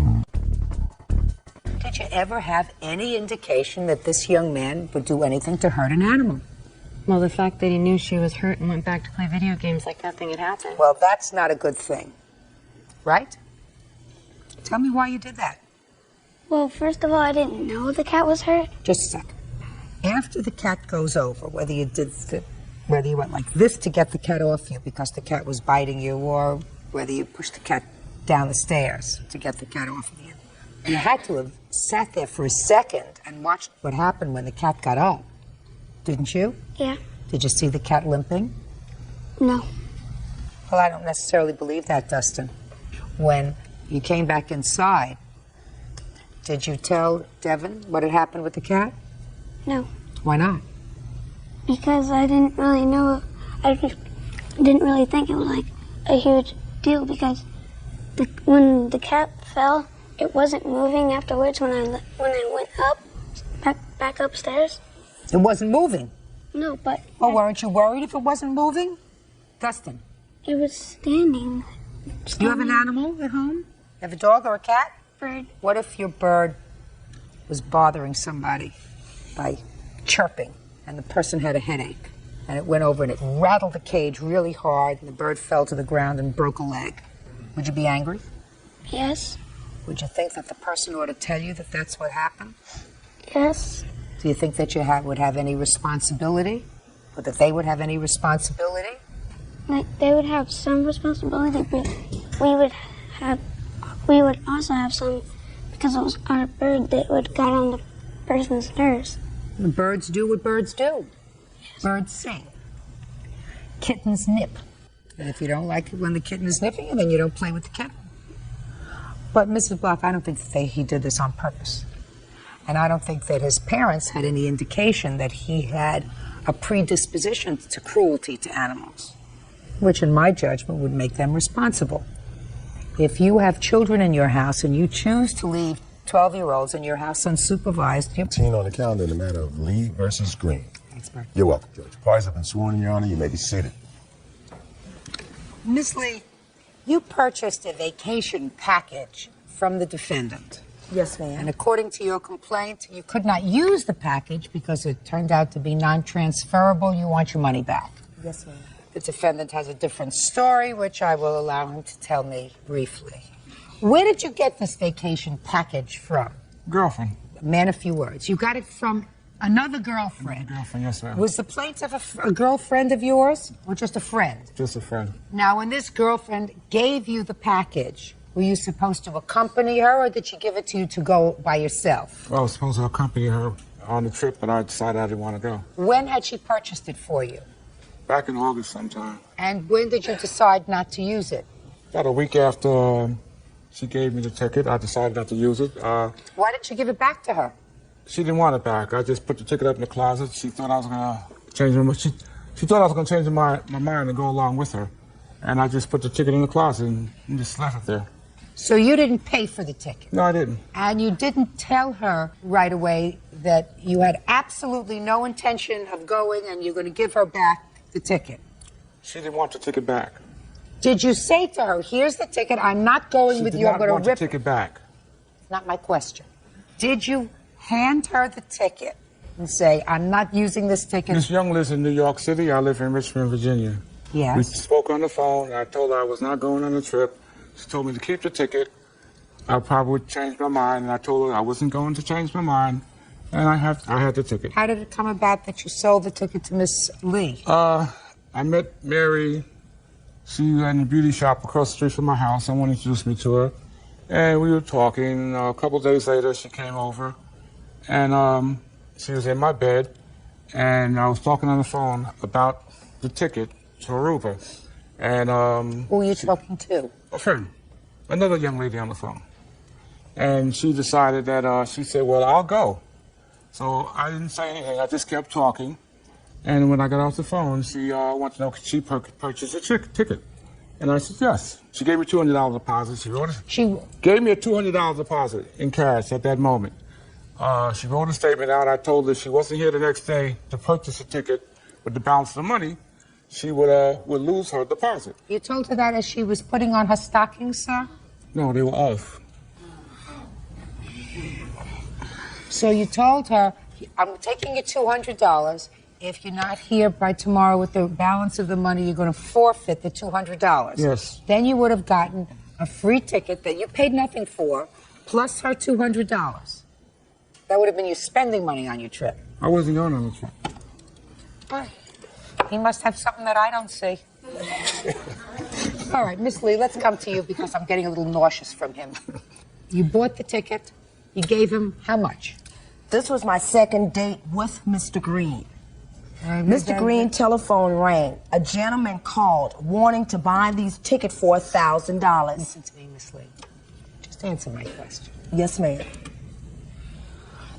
Person of good judgment you are not, because I've listened to him for a total of 5 minutes and I could tell he's not worth very much. Not a person of good character. So you gave him how much money in total for the ticket?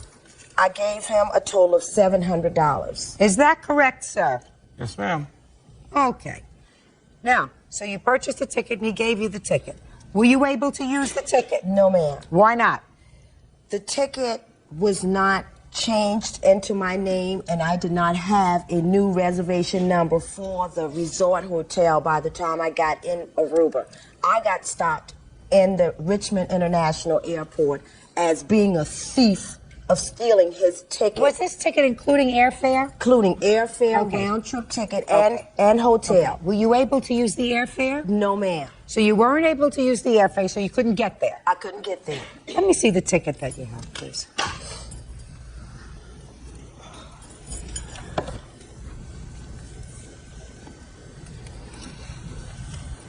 You went there with his ticket? Because yes, ma'am. You went there with his ticket? To the airport, yes, ma'am. On October 7th. She did never go to the airport. When I tried to have the ticket changed, I needed a social security number and a date of birth to change the ticket. She would never give me a social security number and her date of birth so I can have the ticket changed. And at one point, she was calling me in the middle of the night, cursing, drunk, talking about, I want you to go on a trip with me, then we'll go on a trip. I said, no, I'm not going on a trip. And if you don't give me the social security number and date of birth, there's nothing I can do. Why didn't you just have her call the travel agent and give them her date of birth? She wouldn't do it. Really? I gave her the telephone number to the travel agent. She wouldn't do it. Let me ask you this question, Mr. Green. After the night that you sold her this ticket, were you intimate with her again? No. Never? Never. Yeah. Is there any reason for that? When I called her, she didn't want to be bothered. But you did call her again. Yeah, quite a few times. After she bought the ticket? I didn't bring the tapes. Just answer my question. I did not bring... You're not answering my question. I'm in charge. Go ahead. Go ahead, Judge. Go ahead, Judge. Judge Judy continues in a moment. Mr. Green, after you spent an intimate night, he was sufficiently dissatisfied with your performance so as not to want to see you again. Did that make you angry, sir? And later today... You want to speak. I want you to open your mind, start receiving. Don't be sending out. Receive what I'm saying, because it's something that you don't know. Real cases, real people. Judge Judy. Mary Lee says ex-boyfriend Willie Green owes for the cost of a bogus vacation package. Mary says she bought the tickets from him after their second date. So, Mr. Green, let me understand this. She came and gave you the money for the ticket after you spent an intimate night, and evidently was sufficiently dissatisfied with your performance so as not to want to see you again. Did that make you angry, sir? No, it doesn't. Really? I think, Mr. Green, that you are not out any money, sir, because you didn't pay for this ticket. There are 3 people who were involved in this ticket. Let me understand this. There's Miss Lee, who paid $700 to you for the ticket. There's Miss Young, who bought you the ticket, right? Right. And paid whatever she paid for the ticket. Let's say she paid $1,000 for the ticket. Paid $1,400. Paid $1,400 for the ticket. So she paid $1,400, Miss Young. She paid $700. You paid Zippo, nada, and you get $700. Is that right? That's what you think is going to happen? Wrong. Judgment for the plaintiff in the amount of $700. That's all. Parties are excused. You may step out. With Mr. Green being a retired police officer, I expect him to have better standards. She wanted me to go on a trip with her, and I just refused to go on a trip with her. I just wanted to have a good vacation. I saved up some money, and I wanted a Richmond, Virginia. That's all. And he cheated me, and he's a womanizer. She's a jilted lover. It's not aggravating. He's the womanizer and the jilted lover. He's out to get whatever he can get from anyone. And now the next case. Both parties in the matter of Smith versus Smith. Step forward, please. 26-year-old cosmetologist Crystal Smith is suing her aunt, daycare provider Veronica Smith, for the value of a 3-wheel ice cream bike. Veronica says the bike was stolen from her garage. She has a countersuit for unpaid rent and carpet cleaning fees. Miss Smith, the defendant is your aunt. Yes. And it is your claim that she owes you for some sort of a bicycle that you were storing in her house that was stolen. Yes. Tell me about it. Me and my auntie, Veronica, we had made up an agreement for us to sell candy out of her garage. Me and my husband, we supplied candy, snowballs, any kind of snacks. So this bicycle was not a bicycle that you ride on, it was like a 3-wheeler, a tracker. Have a picture of it? I have not a photo picture, but I went on the internet and went online and got on their site. I have what one looks like, yes. So that I have some idea of what yes. it looks like. Okay, let me see it. That's a model like it. The difference in that model. Okay, so it's a bicycle that has it's a bicycle, but has this little thing on top with the cooler system in the back with the umbrella. And this is what you kept in her garage. Yes. Okay, go ahead. She said she took it out of the garage. She forgot about the bike, left it out, and it came up stolen. When was it stolen? It was stolen on a Saturday night. Do you know what happened? It was stolen on Saturday night. So that particular night that We was in my garage, me and my family. We were playing some cards that night. So the bike was too big, so I didn't like no smoking in my house. So we was out there, and so I put the bike between my garage door and my car. It was in between. So some between Saturday night and Sunday, the bike got stolen. So in the first place, I did not give Crystal Smith a permission to bring any bike to my house for any reason. How long had the bike had been there for? Let me finish. Okay. How long had the bike been there before it was stolen? The bike was been there for like 2 months. At the time, I told Krista for about 2 months to come and give her belongings out of my house. I kept saying, get the bike out of my house, get your stuff out of my house. Did your aunt ever say to you, come and get your stuff out of the garage and house? We had a get-together over one of my other auntie's house, my Aunt Mary. That night she mentioned, she said, I've been meaning to call you. I wanted to tell you to come and get the rest of the stuff out the garage. I said, I'm going to get a U-Haul, not this weekend, but next weekend, and I'll be over there to get the rest of the stuff that was there, because it was more than just the bike actually in the garage. What was all your stuff doing in her garage? We had a store set up in the back of her garage. Why? We had started a business, and we had rented out an area that we were leasing. And the lease, the contract had got canceled. So in between time, I had called up my Aunt Veronica, and we had talked on the phone.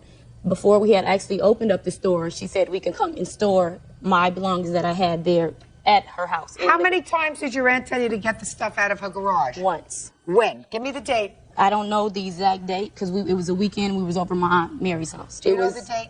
July 1st. And when was the bike stolen? The bike was stolen in August. August the 12th, 13th, whatever. Okay. And that was the agreement was signed. They would pay me $75 a week for selling the candy out of the garage. They never did pay me any money but once. They gave me $50 once.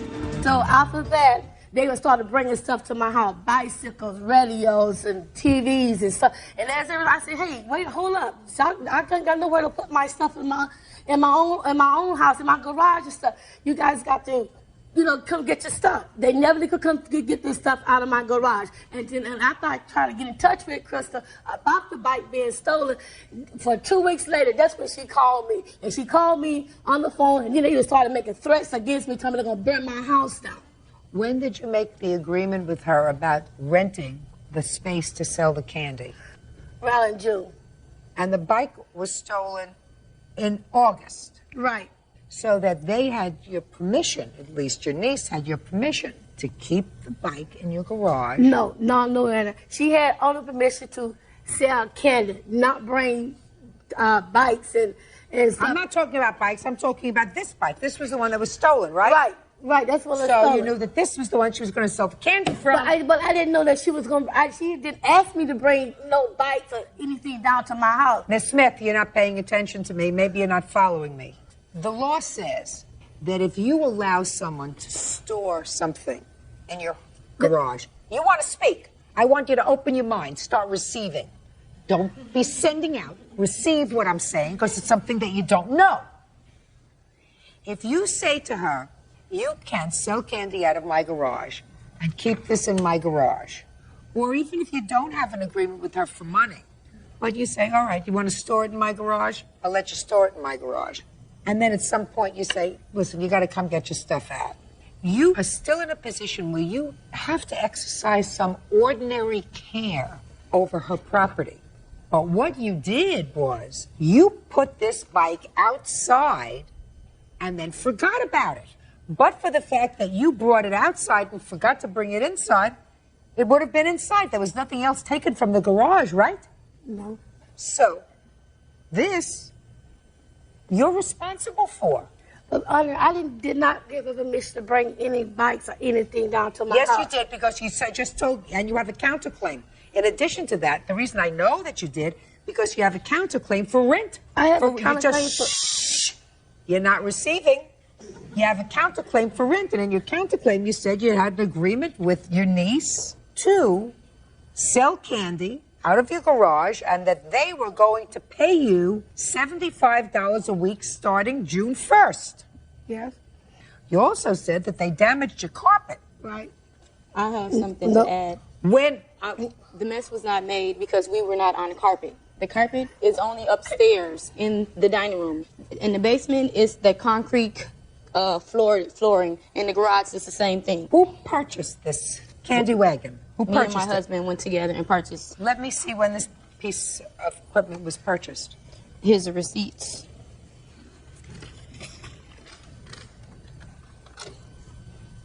You paid $2,500 for this thing? Yes. Now you have a store. Is that right? Yes. Okay.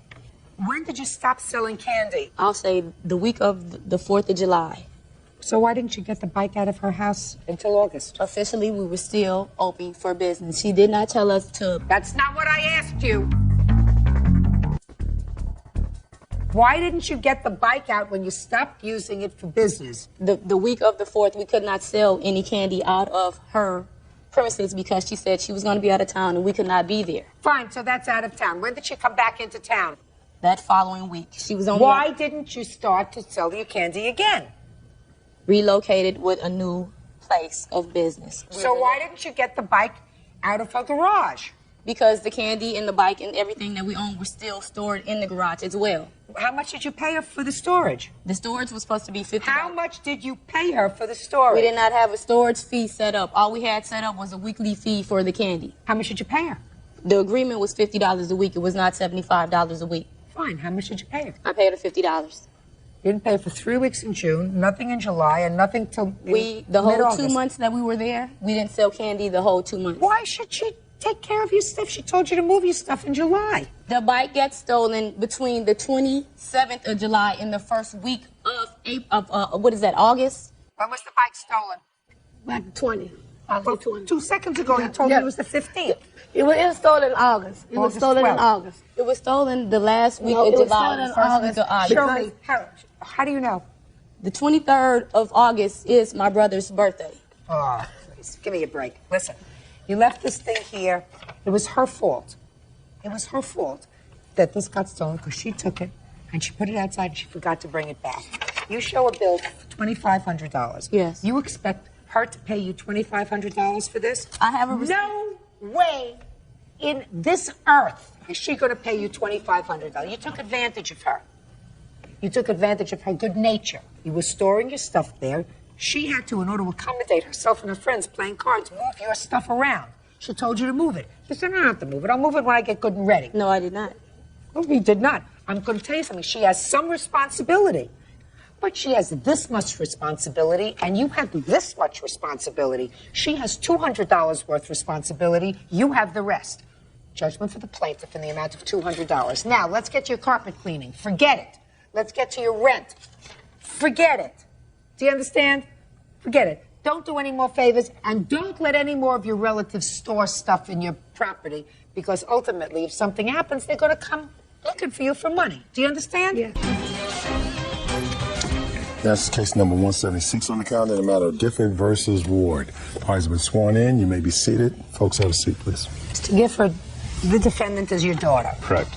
And it is your claim that you made a loan to her. The loan was to pay off certain fines that she had, criminal fines, driving while under the influence of alcohol. Correct, yes. And she hasn't paid you back. No, she has not. The daughter says that you volunteered to pay these fines for her, that at the time you paid the fines, you knew she was unable to pay you back, and there was never any agreement to reimburse you for the money that you spent for the fines. And that the real reason that you are here is because of a complaint that she filed against you with Child Protective Services, which resulted in you no longer having visitation with her child. Correct. Who is this? My ex-wife. We're together still. This is your wife, your ex-wife? Ex-wife. We're still together, Your Honor. Still together? Yes. Just my own curiosity. Why are you still together if it's your ex-wife? Oh, her father passed away, and then I was one of the pallbearers, and at that point in time, we... Sort of got back together again? Yes, ma'am. How long have you been married? We were married for 7 years. And how long have you been divorced? A little over 2, and we've been back together now for another year. Okay. Good. Who is this? This is my boyfriend, Henry. Is Henry the father of your child? No, he's not. Before we get into this, tell me about your child. You have one child, a boy? Yes. How old is he? 7. Who does he live with? With his father. How long has he lived with his father? He's lived with his father since October. His father had full custody? It's joint custody. He lives with his father? Well, yeah, he has full custody of him. He has full custody Yes. of him. Do you visit with him? Yes. Supervised or unsupervised? Unsupervised. When were you given unsupervised visitation? The last court appearance in June. Prior to June, you had supervised visits? Correct. And who supervised the visits? My father was supervising the visits. So that your son had visitation with his grandfather and you were permitted to see him at your father's house? Yes. Is your problem alcohol, drug addiction, a combination thereof, individual? What's the problem? Yes, it was a combination of both. And how long has your son been living full-time with his father? Since October. Prior to that, were you living together with his father? No. We weren't together since I was pregnant. 7 years now we haven't been together. Prior to October, you had full custody of him? Yes. Was he ever in foster care? No. Was he ever removed from your home? No. Did your father ever have custody of him? No. Okay. All right, Mr. Gibbs, tell me about this loan. Okay, this loan was regarding the DUI that she had back in 2000. She had a passenger in the car. She was under the influence of narcotics and alcohol. She hit a tree. CHP was dispatched. She went to jail. She called me up, and I said, best thing for her to do is stay in jail. She'll be arraigned, because I feel that due punishment should be served. Then at that long period of time, she was still involved with methamphetamines. Children were in and out of homes. We were paying Which children? That's just both Michael and Brittany. I thought there was only one. No. Where is your daughter? with me. How old is Brittany? 4. And she's always been with you? I just got her back recently. From where? From her grandma, my ex-mother-in-law. How long had she had custody? She doesn't have custody. 9 months. How long had she had custody? She lived there since October, too. Through CPS. No, it was voluntarily. Okay. So there were these fines dating back to 2002. Correct. Go ahead. When she was going through detox and an outreach program. When was that? That was in October. She was checked in. She was released to us in basically December because they did not offer the counseling or some of the amenities that were ordered by the courts. So they released her to myself and Sherry. At that point in time, I got her through counseling through the state where I work. Got her set up so I would be able to take her to and from her toxicology test and provide what she needed through the courts, and also supervise visitations. That way, both the brother and sister were able to see each other at that point in time because they were separated, and she would be able to spend time with her children. Okay. I get to the loan.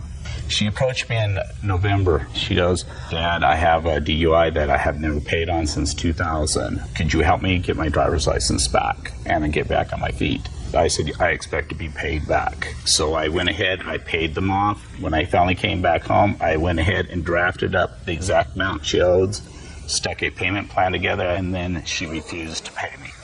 Now, how much were the fines that you actually paid? The total amount would be $2,469. And what happened when you presented her with this loan agreement? At that point in time, she said, "I will pay you back $150. She went ahead and only paid $148 in cash. When did she pay you the $148 in cash? March of 2004. And under what circumstances did she pay the $148 in March? She came up to me and she says, "Dad, I know I owe you the money. I want to pay you the $150. And then I counted out. I said, "Katie, this is $148. She goes, "I'll try to get the rest of the money to you later when I get paid again." Okay. Go ahead, Ms. Ford. He made me make arrangement with the courts to start my DUI so I could start my classes. I told him I do not want him to come because I know he will try to attack me for something in the future. He said, "No, I will take you there. We will get this settled so you can have a fresh start on your feet." We didn't speak the whole way there. We were in court. I was standing there talking to the judge, and he asked to stand up himself. The judge asked him who he was. He told him, he said, "What is your reasons of being here?" And he said, "I'm here to pay off her fine." So the judge said, okay, gave us the receipt, went to the window, Ms. Ford, and paid it. You had fines, correct? Yes, correct. What did you intend to do with the fines? I was going to have a payment plan. Good. With whom were you going to have a payment plan? With the courts. Over what period of time were you going to pay them? I was going to pay it every month. You were already late in paying the fines, right? 3 years. Yes. You were already late. Yes. So it was your intention to ask the judge to give you an opportunity, rather than sending you to jail, to start paying the fines off on a monthly basis. Correct. And what did you think was going to happen to you if, after not paying for 3 years, you made a plan with the judge and you said, don't put me in jail now. I'm going to pay you every month. And what do you think was going to happen if you didn't pay him? I probably would have had a warrant for my arrest. You would have gone back to jail. Judge Judy continues in a moment. You have Henry, and I assume you think Henry is going to be in your life for a while. And I'm suggesting to you, if you take a look over at Henry, in a very short period of time, you'll forget what he looks like. And later today, She hung up these shooting targets after Jose was unwelcomed into the house surrounding the living room area where I was sleeping. real cases, real people. Judge Judy. Kurt Gifford says his daughter, Catherine Ward, owes for an unpaid loan for DUI fines. Kirk says his daughter has problems with drugs and alcohol. Miss Ward, what I'm asking you is, if you intended to pay off your fines, which were your fines, why didn't you pay your father? Because he told me not to worry about it. No, that's not what he's saying at all. Of course that's not what he's saying. He's mad at me for all this other stuff. You gave him $148 in March of 2004. Because he was kicking me out and he was mad at me over something, so I got a paycheck and he said, you owe me money. I said, here, take my paycheck. Miss Ward, what I'm asking you is, why didn't you start giving him back the money immediately, just as you were planning to do to the court? It's your fine, not his. I agree. Good. There we go. Now you're getting to be a grown-up. Now, why didn't you pay your father every month? Because he fronted the money. Because he asked me to start with a clean start and get up on my feet. He told me to start doing everything right and stay straight. Well, did you? Yes, I have been. Really? Yes. Where are you working? I work at Home Depot. And are you a full-time employee? Yes, I am. How long have you been a full-time employee? Since March. Good. And what does your boyfriend do? He's a construction worker. And do you live together? Yes, we do. So you have plenty of money to pay your fines? Yes. Your Honor, Yes. regarding my grandson and my court visitation, basically that's pending due to the fact that I temporarily removed myself, but I'm still a joiner to the case in order for he can seek psychiatric counseling, because there is some trauma due to the fact of what's gone on with Katie, and that's why she brought it up, saying that I was upset because I definitely wanted to make sure both my granddaughter and my grandson do get the psychiatric counseling they do need from the years of drug abuse. That's not correct. There's not over years of drug abuse. Of course it was. No, there hasn't. Of course it was. Of course it was. What do you think, it was 2 weeks? I mean, we've been around for a long time. I understand that, but We've been around for a long time. It's not like 2 I've weeks, been doing it's it not for 3 years. weeks, it's not 4 weeks, it's not 6 months, it's not a year. It was 6 months of a period. She was pregnant while she was in rehab, while she was still under the influence of methamphetamine. Listen, Miss No, Ward. that's not correct. Listen, Miss Ward, I'm glad that you seem to have gotten yourself back. Thank you. On track. That's wonderful. And you have a job. You've had a job for a while. The boyfriend. You have children? No. Why did you have to think about that? I have children, but they're not with me. That's not what I asked you, sir. Your name? My name's Henry. Henry Twilling. Mr. Twilling, when I ask you if you have children, the answer is, I have children. Yes. How many children do you have? I have 4. Where do they live? They live in South Dakota with their paternal relative. Where's their mother? I haven't seen her for many years. Why don't they live with you? I'm just getting back on my feet. From what? Long period of drug use. He has a parole officer. He was convicted and incarcerated in the penitentiary. For? For drugs. And where did the two of you meet? We met at a meeting. Mr. Gifford, you understand that the Supreme Court recently issued a ruling that I don't agree with, not surprisingly. And that ruling said that grandparents have no right to visit with their grandchildren. You're right. You're aware of that? Yes, ma'am. I think that ruling was short-sighted, because I think that sometimes you have to look on a case-by-case basis. and when you've had a grandparent that, and I don't know if that's true in your case, but when you have a grandparent who has been, let us say, a primary caretaker of children, it's unfair for a biological parent to say, well, I'm not going to let him see him anymore because I don't get along with him. Because very often you have parents like this whose primary thought is not the overall best interests of their children, because everything is a parent. Dogs have parents, cats have parents, fish have parents, ants have parents. Just because you're a parent doesn't necessarily mean you're a good parent or a caring parent. All I can tell you is this, Miss Ward. Do your two children have the same father? No, they don't.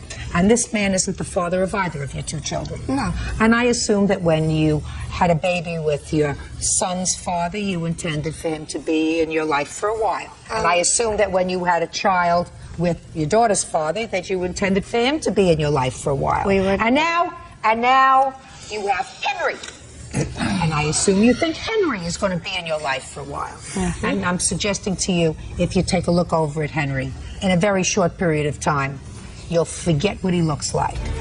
Now, I'm telling you that you have a responsibility to see to it that your two children have whatever constants in their life as possible. And if one of those constants in their lives have been their grandfather, you're not supposed to allow immature judgments to impede that and to impair that if it's not in your children's best interest. Do I make myself clear? Good. Judgment for the plaintiff in the amount of $2,321. Thank you. That's it. I'm still a joiner to the case and oversee that my grandchildren do get a fair shake in life. There's always been strain. I don't want them to be raised up in the same environment and have them in and out of jail. He doesn't even have a relationship with his own mother, so... I wish this on no one. And now the next case. All parties in the matter of Andrews versus Zimmerman. Step forward, please. Belly dancing instructor Hillary Andrews is suing her former roommate, yoga instructor Candy Zimmerman, for the return of her clothes and her shoes. Candy is countersuing for unpaid rent and a security deposit. Miss Andrews, according to what I read, the defendant was a friend of yours. Came a time when you and your boyfriend were in some difficulty, and Miss Zimmerman offered you a place to stay. And then shortly after you moved in, she threw the boyfriend out. Is this the boyfriend? Mm-hmm. She threw the boyfriend out, and you left a couple of weeks after that. And it is your claim that she kept $2,000 worth of your property. Ms. Zimmerman says the only thing she has left of your property is some old shoes, and I assume that this is the visual aid today of the old shoes. And, I don't know, nothing else of any value. A lamp. A lamp. That's all she has of yours. She is counterclaiming. She says you owe her $2,500 for security deposit that you were supposed to put down on this room that you had, and also for rent when you were there. When did you move into her house? April 7th, 2004. And how long did you stay? Until May 5th, 2004. And what property did you leave there? Basically, it's a bunch of shoes, up to like Shoes 20 pairs of shoes. Shoes are Some here. of them are here. Some of them I don't see. There's Okay, another shoes. hanging item like that would hold more. What else? The lamp, which was like a $40 lamp, a full-length mirror, a broom. Also, when I moved in, I was supposed to get a room. I did not get a room.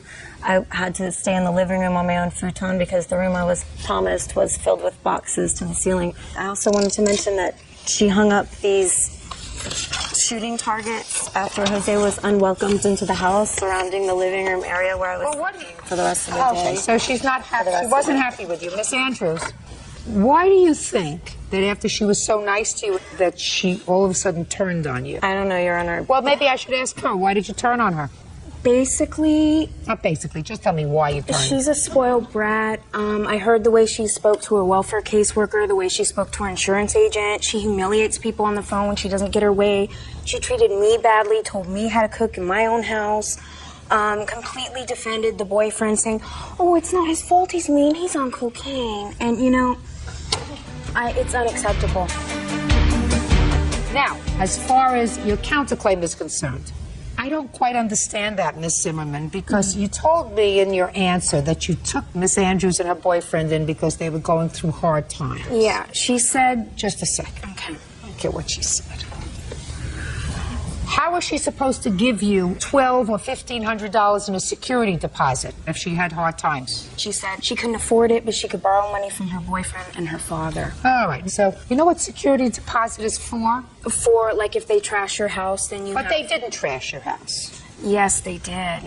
Oh, well, you didn't put anything about that in your answer about trashing the house. They broke a window and supposedly cleaned the antique hood over my stove. It scratches all over it. Show me the bill where you paid to have those two things Okay, repaired. I don't have a bill because I can't afford it. So then. Okay. Do you understand? Yes, ma'am. Oh. What else? So you don't get security deposit? Yes, ma'am. She's saying that she never agreed to pay rent, and I have evidence here. The only rent she ever paid me, a $50 check. So this is my evidence, is the check that she paid. Can I see that, please? Your evidence for what? That she agreed to pay rent, and she just said she didn't agree to pay any rent. Well, here we have it that you cashed on May the 5th. No, ma'am, I didn't cash it. Oh, you didn't cash it? No, ma'am. Utilities, phone, and rent. Yes, ma'am. I think you should cash it. Yeah, oh, I'm gonna now. Good. Good, because it's all the money you're going to get. Give her shoes, please, Bird, okay? Sure, no And problem. don't... Matter of Lede versus Holt. Parties have been sworn in, Judge. You may be seated. Folks, have seats, please. All right, I have a complaint and a cross complaint. And basically, you two people lived together for 5 years. You have a child together. You moved out. You claim that the defendant either destroyed or took some of your property. He says when you moved out, you took his property. That's where we're at, right? Yes. Okay. When did you start to live together? We started in 96, if I'm not mistaken. And have you been together continuously since 96? Most of the time, yes. It was more after a while, breakup and separation and coming back. And how old is your child? She's 4. Is there any reason why you didn't get married? Yes, lots of reasons. Mr. Holt couldn't hold down a job for no more than 2 weeks. He just had one previously for a year and maybe 3-4 months, and he lost that one. The other reasons were Mr. Holt also a lot of times would smoke marijuana. I didn't like that too much, and he'll stop. I'll take him back and start back up. My mistake. Yes. And another thing was Mr. Holt's violent attitude. We had one incident already in 97 for domestic violence, and I took him back for, I know, for many reasons. I know, it's a sad story. But you lived together for 5.5 years. Yes. And during that 5.5 years, I assume you were employed? Yes, I was. Continuously? Continuously. And you were employed sporadically? Yes, I was. And who watched the baby when the baby was born? I did. While you were working? No. We had a child care that I was paying for when Mr. Holt would go for his minimum wage job, and then he'll come home and say he's sick. And so the next day, the job wouldn't take him back because he either got sick, complained of a stomach ache or something. So that was on and off. And then when he was home, he would watch her. But I would pay for a sitter because I wanted him to try to get out there and find a job. Why do you have such trouble keeping a job, Mr. Your Holt? Honor, we got together in 1996. 1997, I had an injury to where I was disabled for a couple of years.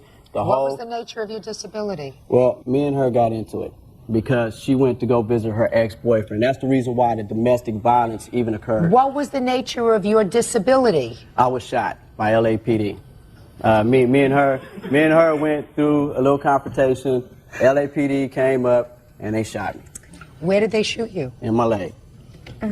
What? Okay. The reason why he didn't get shot for that, he got shot because he was jumping on me. And the neighbor saw me. He dragged me, and the neighbor called the police. So he got shot for domestic violence and also for having a weapon in your hand. What kind of weapon? A knife. So he was dragging you and he had a knife in his hand? Yes. So they disabled him by shooting him in the leg? Yes. You were real lucky. Can I, Your Honor? Better rain. All right. Let's move on. You finally decided, Ms. Lede, that you had had enough. Yes. And you moved out. Yes. Okay. What is it that you claim that the defendant either took or destroyed? Well, previously I had put him out in July. Mr. Holt begged to come back because he was on a lease and he was going to bring the police. So to keep everything down, and because I have kids, I didn't want the police at my house and everything being interrupted. I let Mr. Holt back in. We agreed in November that we were going to separate it after the lease was going to be final, and I was going on with my life. He was going on with his. Mr. Holt, meanwhile, the beginning of September up to now, Mr. Holt decided I guess he was going to find another place to lay his head and start having an affair on me. So when I found out about the affair, I was upset, of course, and I was angry. So I went home to pack as much stuff as I could. And I left it where Mr. Holt could come back in to get his own belongings. What do you claim that he either took or destroyed? He destroyed my whole household, my furniture, my bedroom set. I have photos. I have a police report. Let me see, please.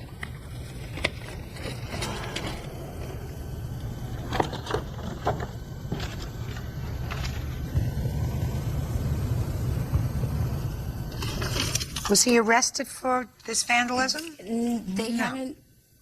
They don't know where the case is right now. I went to the police department. They just have it on it because they don't have an address or. So you weren't arrested? No, ma'am. You have the receipts for this furniture that you purchased? Yes, I do. You made quite a mess here, Mr. Holt. The only thing that I did was color the couches with ice cone syrup. What'd you do that for? Why did I do that? Because she took everything of mine and everything in the house. She did not buy it by herself. It accumulated with us for the last 5 years. None of that stuff. I'm going to get there. All right. I mean, I see what you did to these sofas. Yes, She that I says you did. bought these sofas in February of 2001, so they were relatively new. Did you buy the furniture or did she? She bought the couches. Yes, she did. So that's the thing that you decided to destroy, the thing that she had bought. Yeah. Well, what? She took everything of mine. When I came in that house, everything was cleared. Everything, the TVs, the DVD player, the VCR, my PlayStation 2, a car that I helped accumulate with her, all my videotapes that I've been collecting with me and my daughter for over the past years. She took everything of mine. See, I'm not the type of person that would go to court. Mr. Holt, let me ask you a question, sir. Did you file tax returns last year? Yes, I did. How much did you earn on your tax returns last year? Yeah, I made about Not about filed tax returns last about year. 1823 for What's this year. 1823? 18? About 23,000. And how much did you report on your tax returns that you made the year before last? About 14, 15. Now, did you file tax returns last year? Yes, I did. How much did you earn on your tax returns last year? My total earnings were 52. 52,000? Yes. So it's clear who was maintaining the household. Because on what you earn, sir, you can hardly support yourself. Real cases, real people. Judge Judy. Sylvia Leday says when she confronted ex-boyfriend Troy Holt about him cheating, he doused her couches with snow cone syrup. Okay. Mr. Holt, do you have other children other than this child? Yes, I do. Where are your other children? One's with her and the other one's with her mother. One child is with her mother. Do you pay child support for that Yes, child? I do. How much do you pay in child support? Well, before she took me to the DA and they came down with a price, I was paying her about $100 every 2 weeks. So out of this $20-some-odd thousand, you were paying child support in the amount of $200 a month or $2,400 a year. So let me hear how you bought this television set and this DVD player and the PlayStation and all that other stuff that you claimed that you stole that was yours. Well, I mean, I get 2 tapes a month. I got a proof right here that I've been going to this guy for years, that I've been buying videotapes from him for years. What's the rent on the place where you live? $1,265 with our water and trash is come to $1,300. Who paid the rent? I paid the rent. Just a minute. Did you have a joint account? No, we didn't. Your Honor, she didn't pay everything at that house. I gave out of each paycheck from $500 to $550 to $600 every single 2 weeks. That's impossible, sir, on your earnings. I was bringing home $1,400, $1,500 a month. So how is that impossible? I would barely have money for myself. I would ask her, where's the groceries at? Go ahead. You go. Okay, you have to understand, Miss Leday, when people live together, there's no way that a court is going to be able to, or wants to, make everybody whole. Right. Do you understand that? Yes. You chose not to get married. You said you've got a lot of impediments to marriage. but not a lot of impediments to living with him and having a child with him. There are no statutes like there are when you're married. You're married, everything is community property in some states, or it's depending upon who purchased it. When you live together for 5.5 years, no court is going to go back over history to decide whose tape was that and who made the mess here and who broke that dish and who broke that picture frame. It's just not going to happen unless there's a specific act of vandalism. Clearly, according to the police report, there were specific acts of vandalism. You have bills for the sofas that you bought, and they were, in fact, not purchased in February of '01, but according to this bill, they were purchased in August of 2000. Yes. All right, so you were mistaken. They weren't purchased just a few months ago. Okay, I'm sorry. Doesn't make any difference. Okay, I'm You sorry. paid, not $1,700 as you quoted in the police report, but you paid for them a total of $1,432. That you're going to get back from Mr. Holt because he purposefully destroyed them, making them impossible for anybody to use. The police officer also indicates that the bedroom furniture was totally destroyed because he took the drawers out of the furniture, threw them around, making them incapable of being put back. Now, you only paid how much for that? I paid $600, but it was in '99. It was a while. Do you have a bill? I just have a letter from her because it was from a friend. No, I'm not taking this letter from Your a Honor. friend. What? That she bought from a lady in Compton for $175 I'm not because she dealing was with trying. that. The I'm not drawers dealing were with that. already out. I'm not dealing with Okay. it. Fine. Can't destroy property. It's not nice. Now, you have any bills for the TV, VCR, et Do cetera? I? No. Yeah, She, well, then she I- took everything out of the Then drawers. I can't help you. But She may have I taken- do have bills of what she did take and how much it accumulated to. I'm going to take a look at them, sir. You need a bill. And if she took everything, then you go back to the store where you bought the TV or where you bought the VCR, and you say, I lost my bill. Get me a duplicate bill, please. Did you do that? No, I just went and got these tapes. They're just the tapes that I accumulated over the years that it was mine and my daughter's when it was our special moment together. Do you still have visitation with your daughter? No, I got to take her to court to get visitation. All right. Let me just see his list so he feels as if I've looked at it.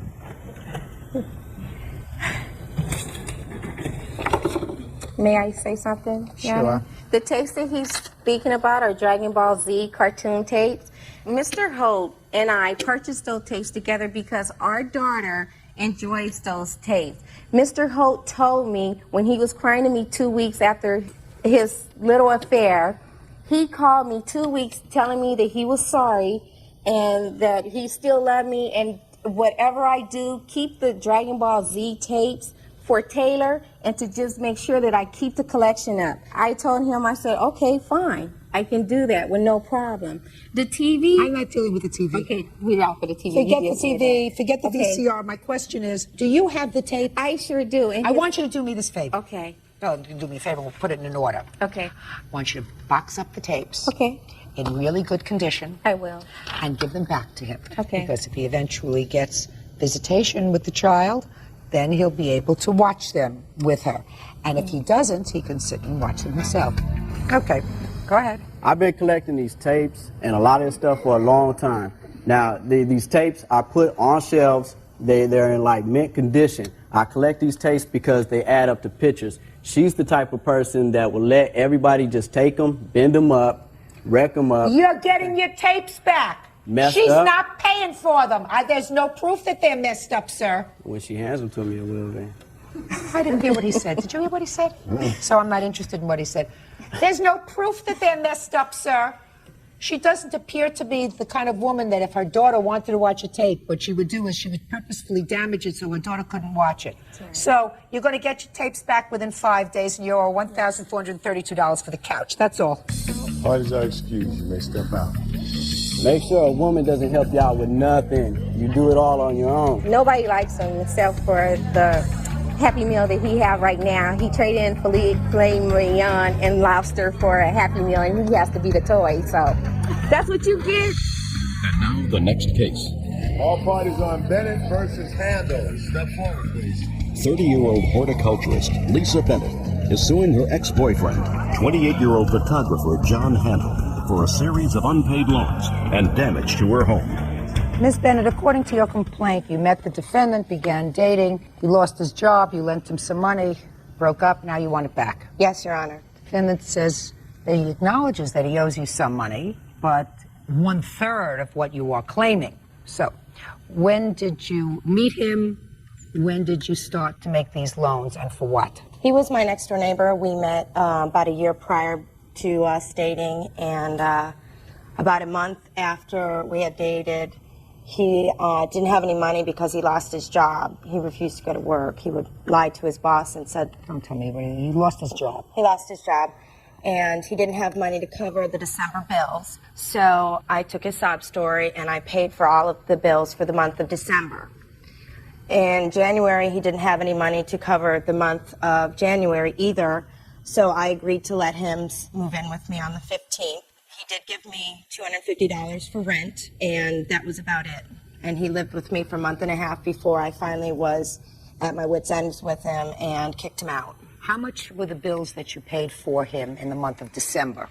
December, the rent was $595 times 28% interest for 6 months. Just give me $595. $595 in rent and $422.20 in other things like car insurance and his electric, cable, things like that. Then he moved in with you? Yes. Where does the other money come from? The first thing is he spilled chlorophyll on my beige carpet in my spare bedroom. So I feel that... When did he spill this on your carpet? About 2 weeks after he moved in. And he promised me that he would pay to have the carpet cleaned. Did you have it cleaned? Yes, I did. How much was it to have it cleaned? $91.50. Did you promise to have the carpet cleaned? Yes. What's next? He also put a hole in the wall when he was moving out that he needs to... Did you put a hole in the wall? I was disassembling my computer desk. A piece had fallen over and punched a hole about this size in the wall, and I did offer to pay for that repair. And what is that repair? That was at $25. What's next? That's it, minus the interest from my credit card debt. The bills alone that you paid for him come to $1,133.50. Where do you get $3,000 from? Because I have a 6-month interest fee on the December charges that I did for him. The interest is mounting, and I feel that he should pay that because he did put those on my credit cards knowing that he was going to have to pay the interest as well. No, you never told me that he agreed to pay interest. He knew that there was going to be interest because I put them on my credit cards. We're still not up to $3,000, Miss Bennett. He also ran up my phone bill while he was living there. He did not pay any expenses. I paid for his food. I paid for everything when he was living there for a month and a half. So? Well, I think that he should pay for at least part of the phone bill that he ran up. Did you have that as an agreement with him? He was supposed to pay me some money back as soon as he got a job, which he never did. So he never did. Your Honor, there was some conversation between Lisa and I stating that of what I was willing to give her. At the time I had lost my job, at that time she offered for me to come live with her. There was no, you owe me, after this is over or till you get back on your feet. No, listen to me, sir. She feels as if you should pay her for the time that you were living there some of the expenses. But there was never that agreement. She feels as if it would be right. Well, we don't deal with that in court. We deal with what contracts are made. Contracts are made either verbally I have contracts here, Your Honor. Contracts from what? One from my witness who couldn't make it. Forget it. I'm not interested. Take it, throw it in the garbage. Next.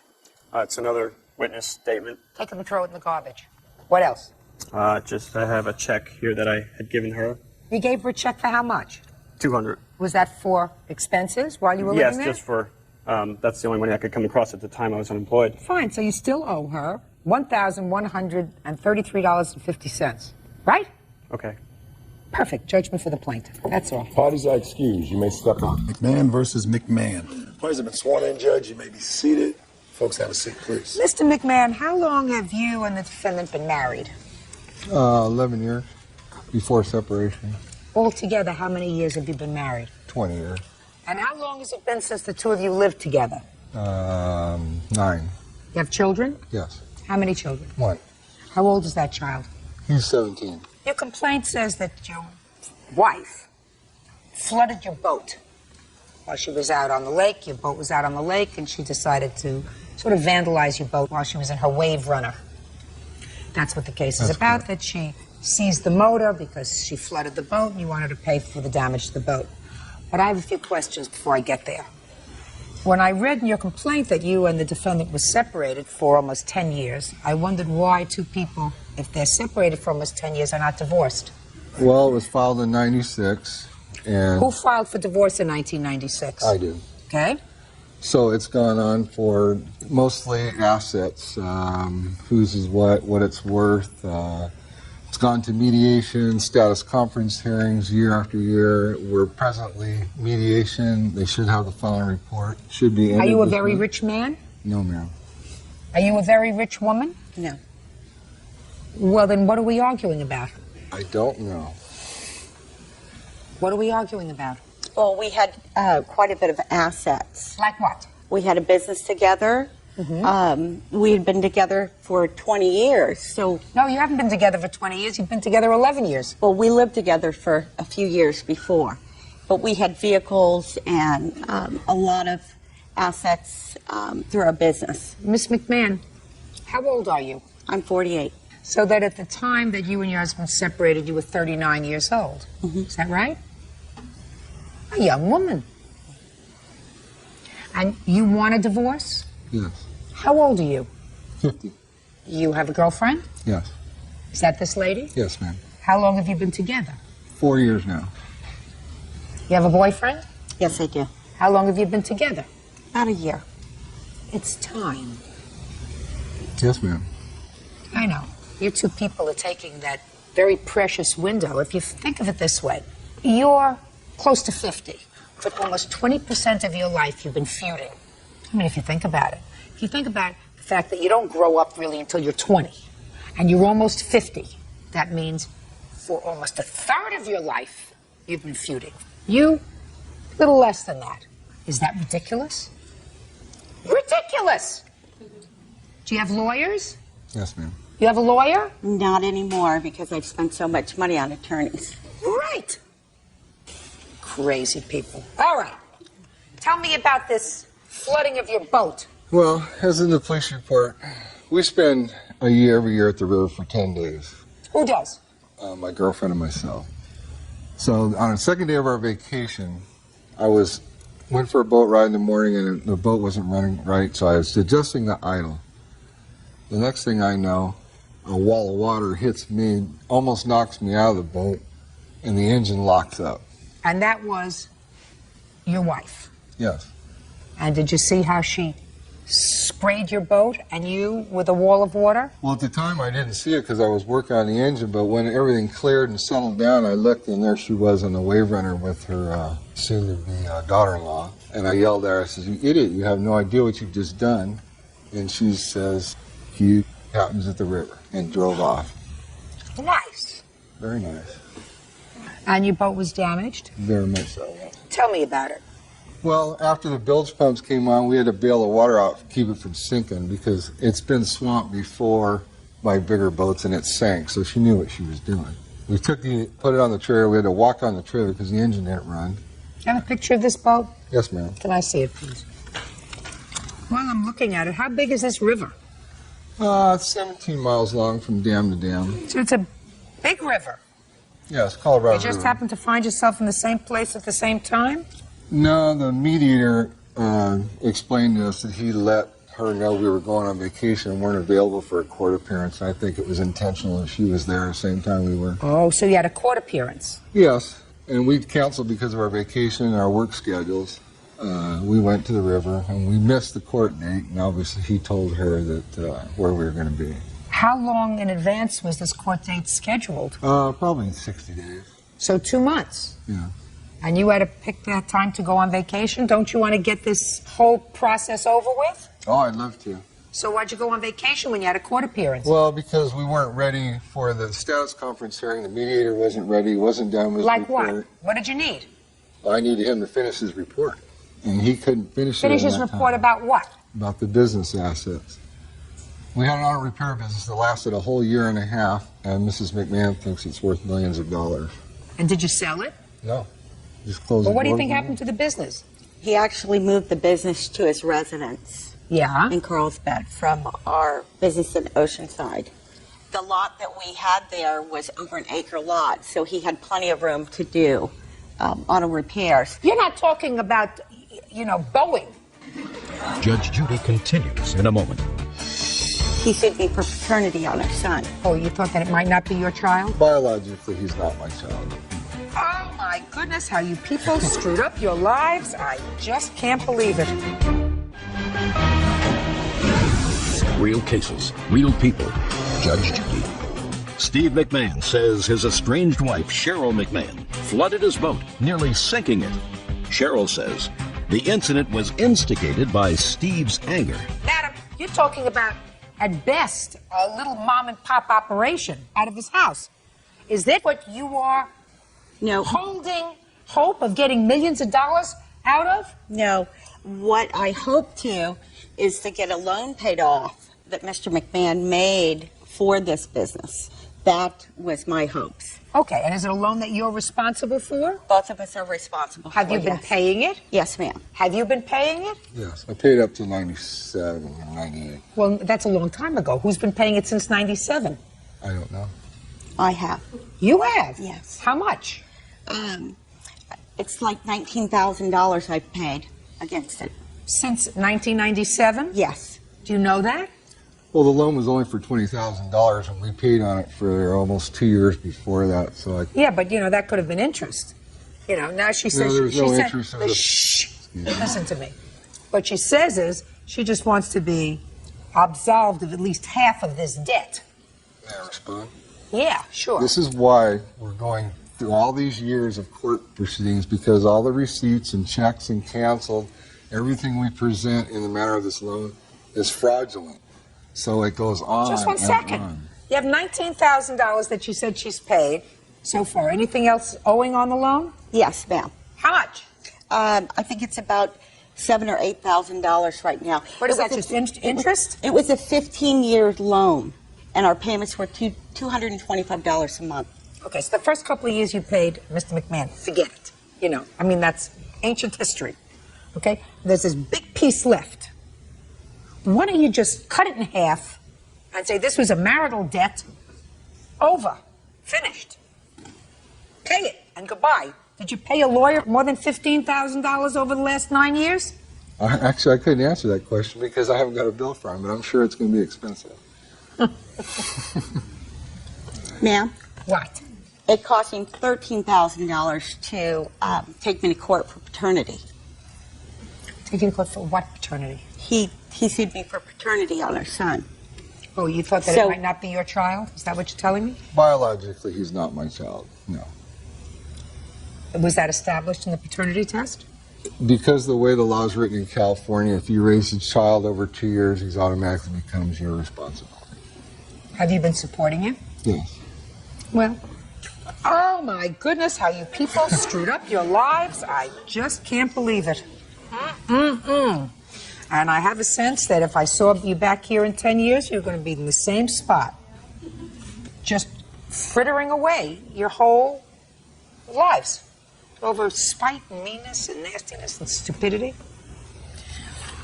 Instead of just putting a period, moving on and saying, listen, I have a chance to have the rest of my life free and clear. Let me just do it. All this is money, and it's not major money. It's just, I've been paying it anyway. Let me just get over it. Here's some money. Here's my half. Goodbye and good luck. Let me have a happy life. Listen, how did it come about that you flooded his boat? You flooded his boat, right? I did get water on his boat, yeah. Good. Okay. So now you're going to tell me how it came about that you flooded his boat.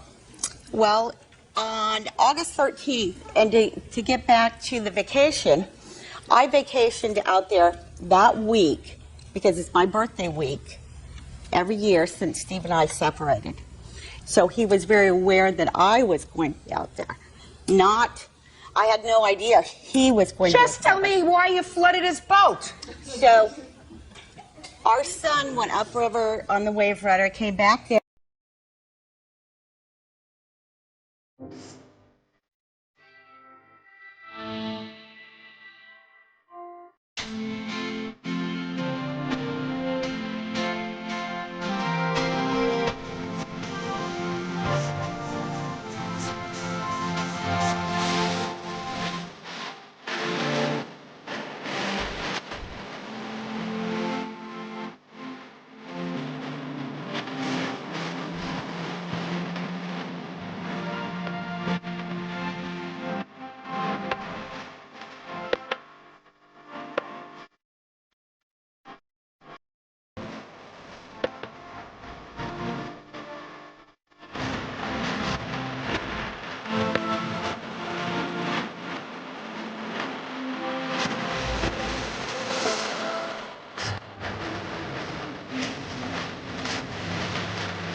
said, that's upriver. Can I go up there and ride in the boat? Well, because there's stipulations regarding the girlfriend on visitation, I needed to make sure that it was okay through Steve. Why? What's wrong with the girlfriend? Well, there's been drug and alcohol problems. Well, did you ask your son whether the girlfriend was in the boat? He didn't see her. So then his father was alone in the boat. So what'd you have to go up there for? Well, I needed to make sure that things were appropriate up there. What does that mean? His father was out on the river in a boat. He's 17 years old. No, he's 16. See, he's 16 years old, and he wanted to go on the boat with his father. Can I respond to that? No. Okay. Real cases, real people. Judge Judy.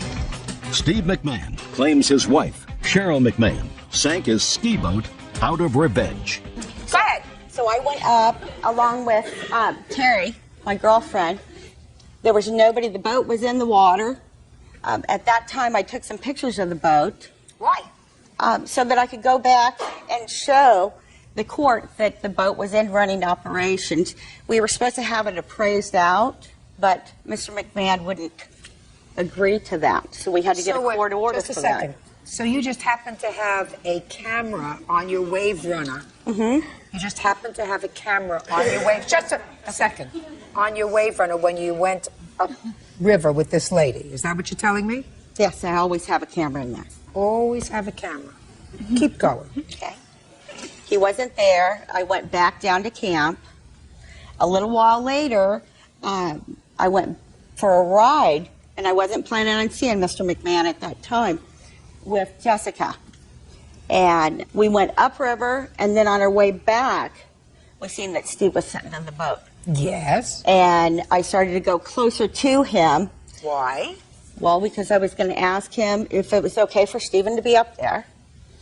And at that time, when he looked up and seen that it was me, he raised his hand up over his head with a tool or something, like he was going to throw it at it, and he's yelling at us to get that out of there. Yes. And so, at that point, Jessica was screaming. I was concerned that he was going to hit me with something or hit Jessica. So I turned the wave runner and splashed him. What a baloney Went back story. to What him. a baloney story.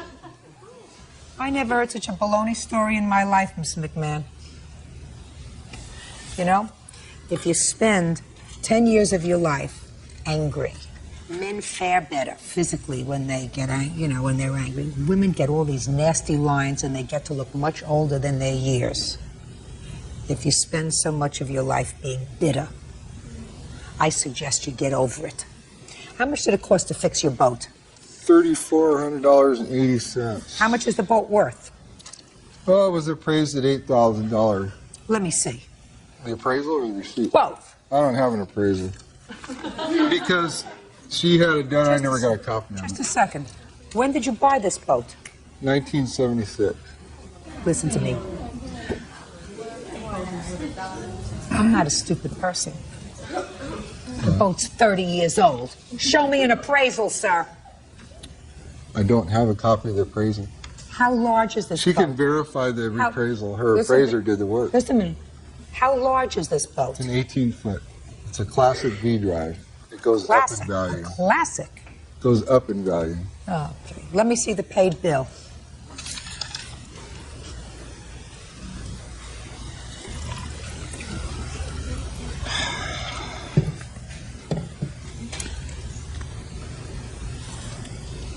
How long was your boat out of commission after this flooding? All summer. The rest of the season. Had it been running prior thereto? Oh, yeah. Judge Judy? Yes. Can I give you a receipt from, a letter from CarQuest that's stating that that invoice that he gave you is not an invoice that they can locate Oh, yeah, I'd for love that to see date? I'd love to see that. And that they use generated, computer-generated receipts. Can I see that, please?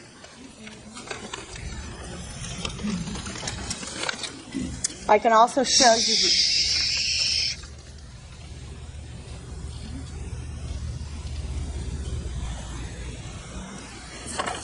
Show this to the plaintiff.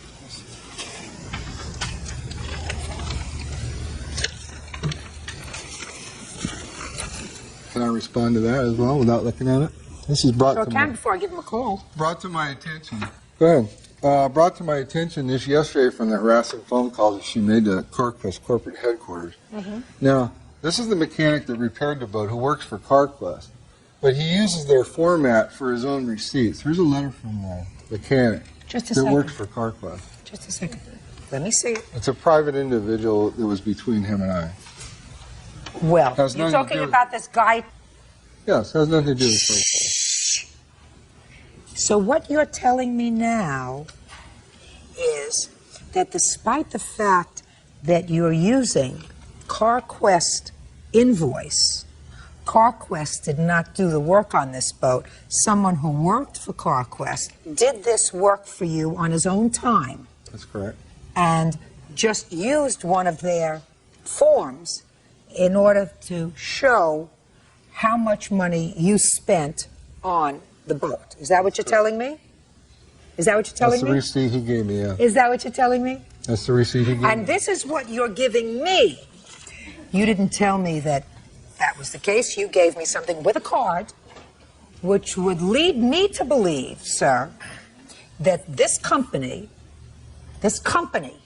prepared this receipt, and that's a lie. Is that right? I don't know. He gave me the receipt. I don't think Just it's a listen lie. to me. You just said to me, this is somebody that didn't do it while they were working for CarQuest. This is somebody who did it on his own time. He just used one of their invoices. Well, he used it. I didn't use it. It's a discontinued work order from CarQuest that he uses for his own personal use. You're slippery. Did you take the boat to CarQuest? No, I took it to his house. But he works for CarQuest. I didn't even think anything about it. You want to know something? Yeah. I believe that you spent some money to fix this boat. And I was prepared to rule in your favor. Because I think that you purposely and maliciously damaged your boat. That's what you did. You were angry and you purposely and maliciously damaged his boat. You flooded it. You knew you flooded it.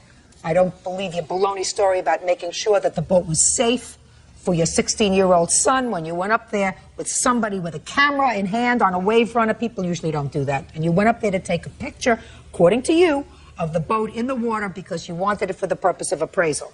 So I don't believe you. And I believe that you purposely flooded his boat. I think that you presented me with a false document. And people who present courts with false documents don't get cut any slack, Mr. McMahon. You understand me? Yes, ma'am. So you're going to pay for this boat yourself. Goodbye. Yeah, it's case number 74 on the calendar in the matter of Sadler versus Russell. Parties have been sworn in, Judge. You may be seated. Mr. Sadler, I have a question, and Yes, it has ma'am. absolutely nothing to do with the case. Did that outfit come with a jacket? No, ma'am. Oh, okay. I just curious. Actually, I grew out of it. You grew out of the jacket. Okay. I mean, the outfit looks nice. It just looked as if it wasn't quite finished. Mr. Sadler, according to your complaint, Miss Russell, who is your former wife, borrowed some money from you, and then she took some money that you had given her to hold for safekeeping. Right. This was after she and her children, because the two of you have 5 children together. You have children from a previous marriage or relationship, and Miss Russell has children from a previous marriage or relationship, 5 in total, none that are your joint children together. Right. And you were divorced, and then after a couple of months decided that it was a mistake to get divorced, so she moved back in with you, and that, again, didn't work out. But it was during this period after the divorce that was your claim that these loans took place. $900 that you claim was a loan, and $3,600 that you claim she actually stole from you. Well, more or less. So give me some dates, Mr. Sadler. When were you married? 2001. December of 2001, I believe. I'm sorry, 2002. And when were you divorced? October of 2004. And when did Miss Russell and her children move back in with you? And December. And when did she move out? End of February. February 23rd, I believe. Oh, do you have custody of your children? Yes, ma'am. How many children do you have? I have 3. Now let's talk about the loan first. The loan was made, according to you, in December of 2004. Right. Tell me about the loan. Basically, she had decided she wanted to go bankrupt so she could be a stay-at-home mother. And so I had her pull $1,500 out of my home equity. And we actually spent $600 of that on bills, and the additional $900 left was supposed to go into savings where I was going to pay an attorney for her to go bankrupt when that time came. but the money never went into savings or checking. She just held on to it, and it went with her when she moved out. And she never did go bankrupt. And she ended up, from what I understand, just using money to catch up her bills. Miss Russell, when had you accumulated this debt that inspired you to think about bankruptcy? Most of my debt was incurred when we were married, and then also in some of our separations. But I've always kept my credit up to par. I mean, I had like 16 revolving accounts, no lates, anything. And during the time that we had discussed me going bankrupt for the family, I didn't pay my bills, and then... Could you look at me? Yes, ma'am. There's a simple question that I asked you. Okay. When did you accumulate the debt which inspired you to think about bankruptcy? Over time, over between What period? 2001 through 2004. Credit cards? Yes, ma'am. 16 credit cards? Well, I don't have 16 credit cards. I have 16 revolving accounts. I watch my credit like a hawk. What do you mean 16 revolving accounts? You have lines of credit at banks? Well, I don't owe any money to a bank per se unless it's through like Target Visa or Wachovia Visa. So then why were you contemplating bankruptcy? When Stephen and I were together, I did spend majority of the time as a homemaker, and then I would, go to school, and I did have odds and ends jobs. Stephen works on commission, and this past year it dropped significantly, and we had discussed from talking to neighbors and things like that maybe I should go bankrupt, and it's not so hard, and with the idea that Steve and I would be together forever, I didn't have to worry about having my name on a mortgage or having my name on another car loan, that he would take care of that, and then it would relieve some financial burden for us. How much in debt were you? We weren't going to go bankrupt on my car because my mom is actually a co-signer, or actually she's the primary for me on that, and we were going to substantiate. How much in debt are you? I don't know. I didn't add it up. I didn't go that far. I owe like maybe $8,000 on my Target Visa, $6,000 on my Wachovia Visa, $2,500 maybe to Rooms to Go, I know Sam's Club, Home Depot. I think I owe them like $2,000. What do you do for a living? I am a student. I moved home with my mom and wait tables and things like that. Your children live with you? Yes, they do. You get child support for your children? Yes, ma'am. How much? I get $125 a week. When was the last time you held a full-time job? I'm not really good with dates. Are you very good with jobs, is the question, Miss Russell. I'm sorry, what? You have 2 children? Yes. I have 2 children. That's a full-time job, but I don't really necessarily. How old are your children? I have a 13-year-old and a 5-year-old. Your 13-year-old takes care of himself? Himself. 2 sons. 5-year-old's in daycare? Actually, he's in pre-K. Now we talk about a full-time job. That's and what he's happens when actually you... a very difficult child, not that you want to hear it. Because he has issues, and he sees psychologists and psychiatrists and otitis media and all those wonderful things. You still have to work, Miss Russell. Yes, ma'am. I mean, there are alternatives to stiffing a whole bunch of people who extended your I know, credit. that's why I wasn't 100% sure if I was going to do it. Okay, good. Now, let's get to the $900. So far, Mr. Sadler, I haven't heard anything about a loan. I heard that you put $900 away ostensibly for a bankruptcy lawyer. Right. And now I hear, Mr. Sadler, that there was discussion between you and your wife. Right. Although you were divorced, you were living together as a family again, about the viability of her going bankrupt to relieve the family of all of these bills so that there would sort of be a fresh start and you wouldn't have to be spending your money on that. Well, it was Right? more because she didn't want to work full time. Listen to me, sir. Were there discussions between the two of you, since you are now together as a family, that this was a viable option to relieve the family of these? Yes. Yes. Yes, it was. Judge Judy continues in a moment. So she was going to stiff the other creditors, but the one creditor that she couldn't stiff was her mother, because her mother's the co-signer on the car. You see how you get things, just let people talk and then it all comes together. And later today, I ran over there and tried to fish the fish out of the tank with a net and put them into fresh water, hoping that I could save their lives. They were kind of floundering around, but I mean, there was still some sort of life in them. And they all died. Yes, ma'am. real cases, real people. Judge Judy. Steve Sadler says ex-wife Anna Russell owes for an unpaid loan to retain a bankruptcy attorney. Steve also claims Anna stole money from him. So now you can tell me the story about Mr. Sadler, the $3,600 that you claim Miss Russell stole from you. Okay, basically I got a lump sum of child support from my first wife. And with her going bankrupt, I had agreed that we would use the money, basically like an investment in our family, to pay down on her car because she was going to keep her car, and that would lower that payment. But the money never got used, and our relationship just kind of went downhill. And basically, I told her, I wanted to put the money in savings account because I wasn't sure where, our relationship was going. And I wasn't going to pay it towards her car if we were going to break up. Is that what you said to her? At the time you gave her, according to you, the $3,600, you said, I'm not putting it in a checking account. I'm giving it to you to pay off your car. But if we break up, I want you to give me back the money. Well, that never came out, but she understood that because she... Don't tell me what she understood. Well, this is a court, Mr. Sadler. It was like this. She had even made a statement to me that, we would discuss it if we decided she was going to use the money for something else other than what we had talked about. You talked about just paying down the car or paying down the credit cards? Well, first it was the credit cards, and then she decided to go bankrupt, and then it was, since she was going to still have her car, just use it towards her car. So she was going to stiff the other creditors, but the one creditor that she couldn't stiff was her mother. Right. Because her mother's the co-signer on the car. You see how you get things, just let people talk and then it all comes together. Good thing that they strengthened the bankruptcy laws in this country.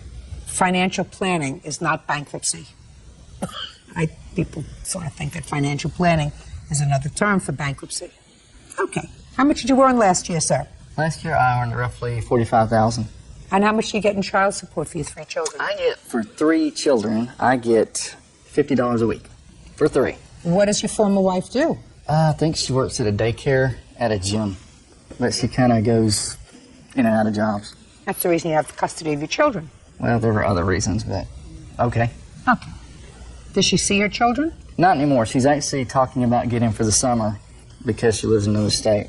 Well, if she gets them for the summer, sir, if you agree to that, you tell her that you'll give her $50 a week for the 3 children. Actually, I'm not going to see give how her... that flies. I wasn't going to give her anything. Right. Now, the $3,600 he gave you under what circumstances? I think Stephen felt guilty because when we would break up, he would also spend money too. And he was taking out a line of credit towards the house. And even though we were a family unit, the money was only going to go towards his bills, but not help me with mine. And I think that he felt guilty, and that he said if he ever did get the money from Misha, which is the back child support, and I did raise the children for that time, that I could have it, because he considered it like free money. I can even remember when I was even at home with him and my mom was on the phone and he was saying if he did get the money, that I could have it. And I was like, Mom, you need to write down this date, because we didn't really know, because we have an up and down relationship. And I got it, Miss Russell. Okay. But he did give me the money and I didn't steal it. What did you do with it? I paid it towards my bills. And just to let you know, I didn't just want to go bankrupt. It was, he was even saying, you need to go bankrupt before these laws come into effect. It's going to be harder. Well, whatever. But I do In any event, Mr. Sadler, I don't hear anything about a loan, sir. I don't hear anything about a loan for the $900. And I read your complaint very carefully, which I don't buy. I'm going to tell you why I don't buy it. Your complaint, which you swore to, says, she wanted to file bankruptcy and asked for my help, so I agreed to loan her $900 to retain an attorney. Well, that's not true. That's even not what you testified to today, right? So that's false. Then you say, in January, I received $3,600 in back child support from my first wife. I cashed the check. I was afraid if I put the money directly into my checking account, I would spend it. So I gave the entire sum to Anna to put aside for us. Right. Now listen to me. In the previous paragraph of your complaint, you say she wanted to file for bankruptcy because she had spent money that she shouldn't have. And then you went on to tell me I agreed to loan her the $900, and then she went on a spending spree and spent approximately $5,000 on her credit card because she knew she was going to file a bankruptcy, so she might as well work up the credit cards, right? Now, a month later, as irresponsible as that is, right? So you would say this is irresponsible, right? She was going to file bankruptcy, which means she didn't have money. So she said, I'm going to go out and jack up my credit cards, probably buying things, Christmas presents and things like that. Month of December, right, sir? Well, but according to you, She did that, and that was financially irresponsible. So the next month you get the $3,600, and since you didn't trust yourself by putting it in your checking account, you gave it to Miss Responsibility to hold for us. Steve Sadler says ex-wife Anna Russell owes for an unpaid loan to retain a bankruptcy attorney. Steve also claims Anna stole money from him. I don't buy it, Mr. Sadler. I don't buy the $900 loan to your former wife, and I don't buy the fact that you gave her this money to hold for us. I believe that you gave her this money to pay down her credit card debt, and she owes you absolutely nothing. Zippo, nada, goodbye. What is our excuse? You may step out. It's about getting back what I felt like should have been returned to me in the event our family fell apart. He actually had me served with papers trying to have me arrested, saying that I stole the money. We've broke up, God, probably 16 times in the last 4 years, and I'm not about to say it's the last time. I'm currently reading the book, He's Just Not That Into You, and if I had to give my own words of it, I would have to say, he's just not that into you if he sees you and tries to have you arrested. And now the next case. All parties in the matter of Lee versus Ed. Step forward, please. 20-year-old student Jonathan Lee is suing his former friend, 20-year-old student Christopher Gann, for killing his fish when he dumped soap in his freshwater aquarium. Christopher says it was an accident. Your first name is Jonathan? Yes, ma'am. And you're Christopher? Christopher. And you used to be roommates? Yes. How long were you roommates? About a year. You go to school? Yes, ma'am. What year are you in? I'm in the third year, ma'am. Me too, I'm in the third year. What do you want to be when you grow up? Computer science. You don't want to be a veterinarian, do you? No. Jonathan? Yes, ma'am. Christopher destroyed your fish tank. Yes, ma'am. And based upon those relics there, it was a big fish tank. Yes, ma'am. And he destroyed your fish tank with soapy water. Yes, ma'am. Killed all the fish. Yes, ma'am. He says it was the fish's fault. More or less, ma'am. They were in the wrong place in the apartment, Yes, ma'am. and he tripped over them. Is that right, Christopher? I read your answer. I kind of bumped into the tank. Because you say in your answer, the tank and the fish was placed in a high-traffic zone. Yeah, I have set of photographs with the picture of where the tank is, and it's. I'd like to see that. Okay. When did this happen? Sometime in November. Jonathan, when did it happen? November 18th, 2004, ma'am. And you came home and found everything destroyed. Yes, Is that ma'am. right? Okay. And this is where the fish tank was? Yes. And it wasn't on wheels, was it? It's on cinder blocks. It's not one of these remote control fish tanks that move around. No. How long have you been living in this thing?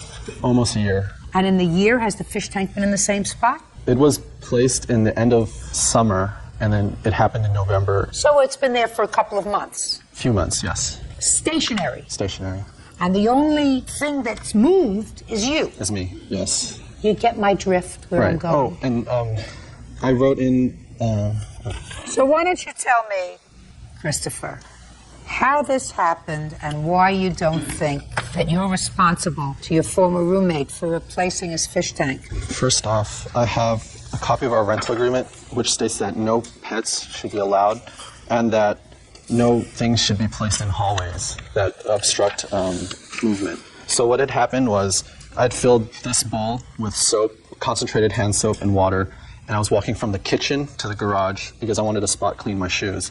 So as I was walking with this bowl, I saw my roommate who crossed from downstairs into this pseudo hallway because it's the main walkway from room's entrance to the kitchen.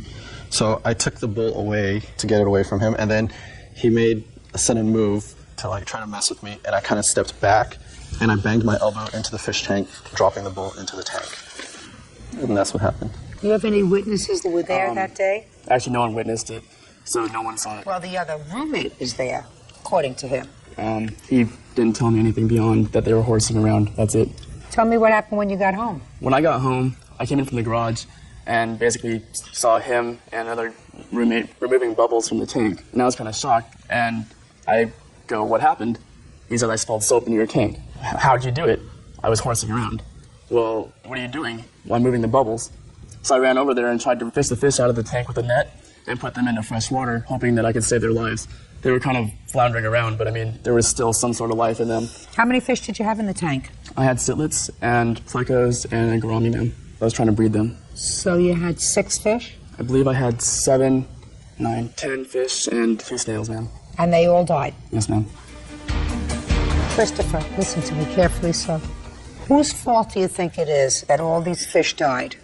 I think it's mutual, like, he shouldn't have had the tank there in the first place. The tank's been there for months, sir. When for the first time did you complain to him that the tank was there? I didn't want to complain to him. So you never complained to him? No. When for the first time did you complain to him that he was in violation of the lease because he had pets in the apartment? After he trying to come after me for $400. But not before? No. So that's a lot of baloney. What you're saying to me really is, it's my fault and I'm trying to find some reason to avoid responsibility. So far, I haven't heard it's my fault because I was horsing around with my roommate. It is my fault. Good. Judgment for the plaintiff for the amount of $330. Thank you. That's all. The matter of Shin versus you. Parties have been sworn in. Judge, you may be seated. Ladies, have seats, please.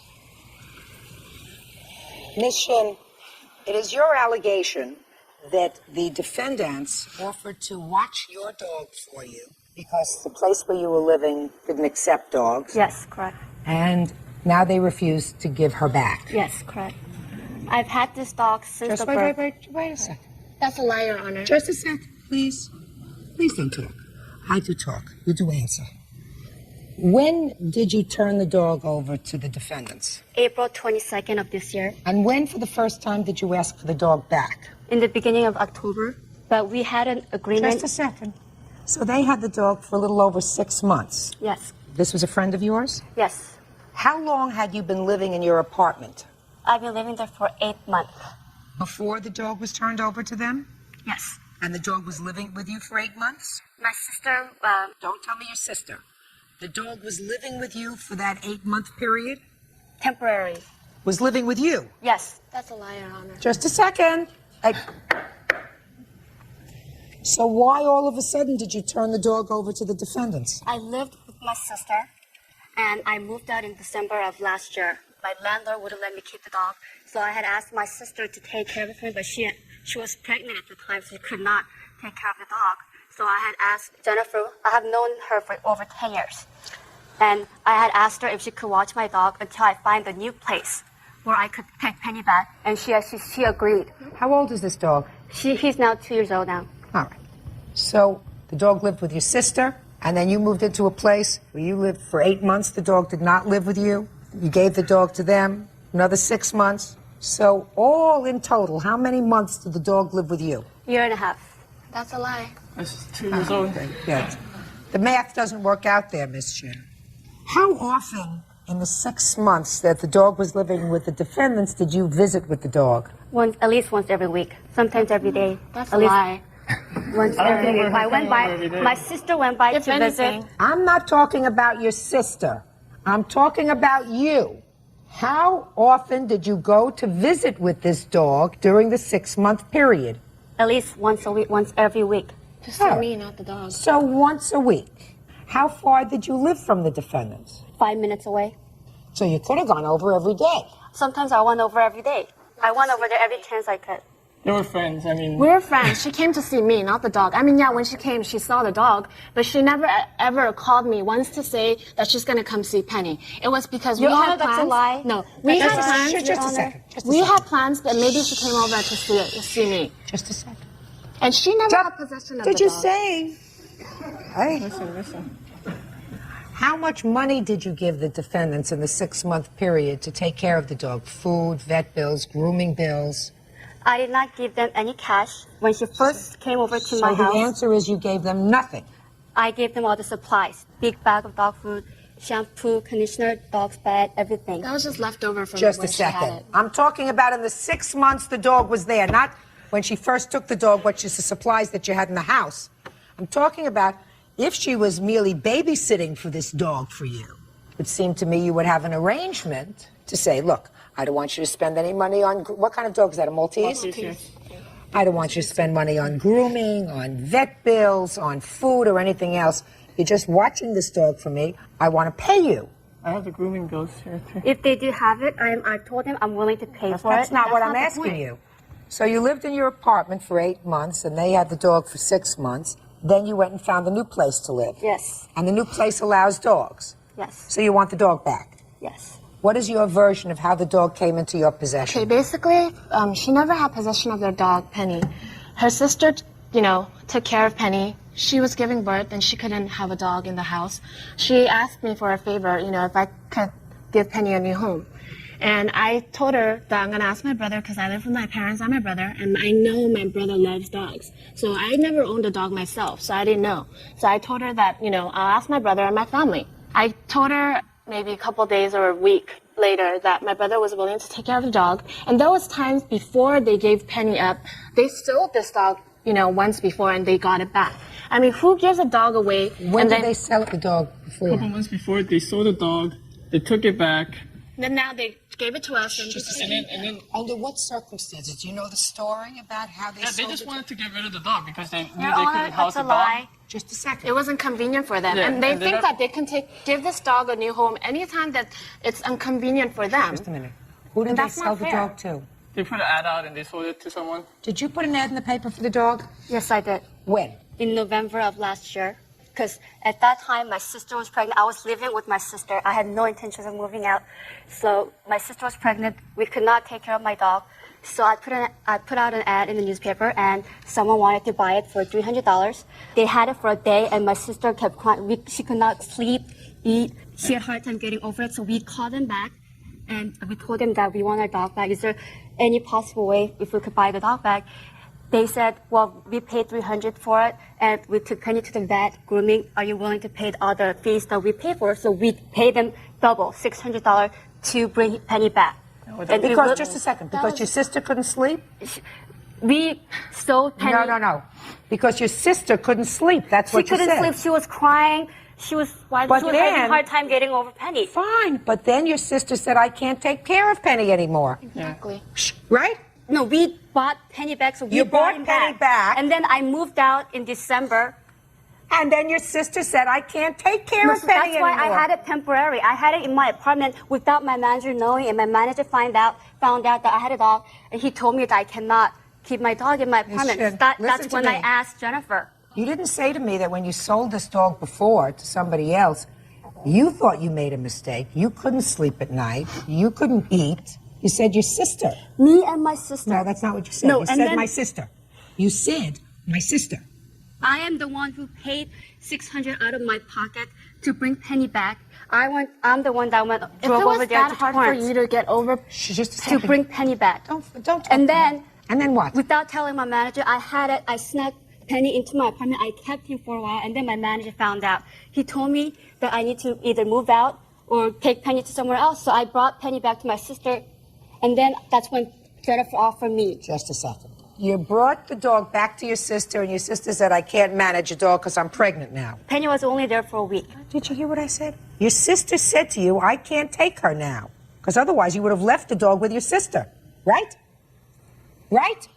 I mean, if you moved into a place where you couldn't keep the dog, and your sister, who couldn't sleep at night 2 months before, she would have said, fine, I'll keep Penny until you find another place to stay. But your sister said, I can't keep her. She was pregnant. That's why I kept it in my apartment without my So she got manager's over approval. being hysterical. Real cases, real people. Judge Judy. Sharon Shin says former friend Jennifer Yu and her brother Jay Yu refused to return her Maltese named Penny. Jennifer and Jay say Sharon abandoned the dog. My next question to you, Ms. Shin, is if you had the kind of love and affection that you seem to want me to believe that you had for this dog, why didn't you find an apartment in a month? I tried to. I found 2 months. The place that I 3 moved- months. 4 months. The place that 6 months later? Yes, but I trusted these people. They had agreed that they would watch Penny for me until Miss I Shin, could that's find not a what place. that's not what I'm saying to you. We're not talking about a cup or a desk or a pair of glasses. We're talking about an animal that has a feeling. You want to know how I know? Just stand there for a minute and I'm going to show you.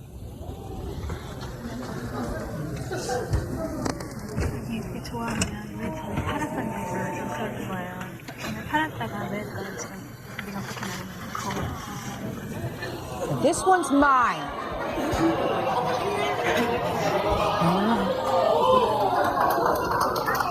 one's mine. Uma, come sit here with me. This one's mine. When I went to find a new apartment, and the landlord said, you can't have a dog, I don't care if they were offering me a palace.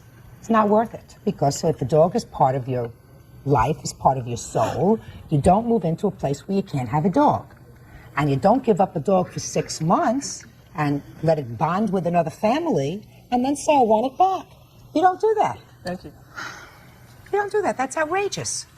Yes, but... Go buy another dog. That's what they told me, Your Honor. That's exactly what I'm telling you. Go buy another dog. Your Honor, I've had this dog since the birth. You never had this dog. Just a minute. No, you didn't. Yes, I did. No, you didn't. You didn't. The dog lived with your sister. Then the dog lived with them. I lived with my sister for a year Listen after to they me. gave birth. You lived with your sister. Then your sister had the dog. Then you moved into an apartment for 8 months. And they have the dog for 6 months. 7 months. 7 months. Now you want the dog back? You're not bonded with this dog. Because if you were bonded, you would not have moved to an apartment where you couldn't have dogs. That's the first question you ask. You say, I have a pet.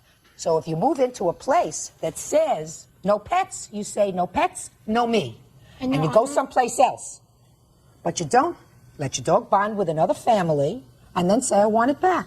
This is not an animal that you've had for 10 years. You had this animal, all told, maybe for a year. But not the last year. The last year, they've given this dog a home and affection and attention. So if you want another Maltese, go buy one. Your Honor, this dog belongs to me. Not anymore.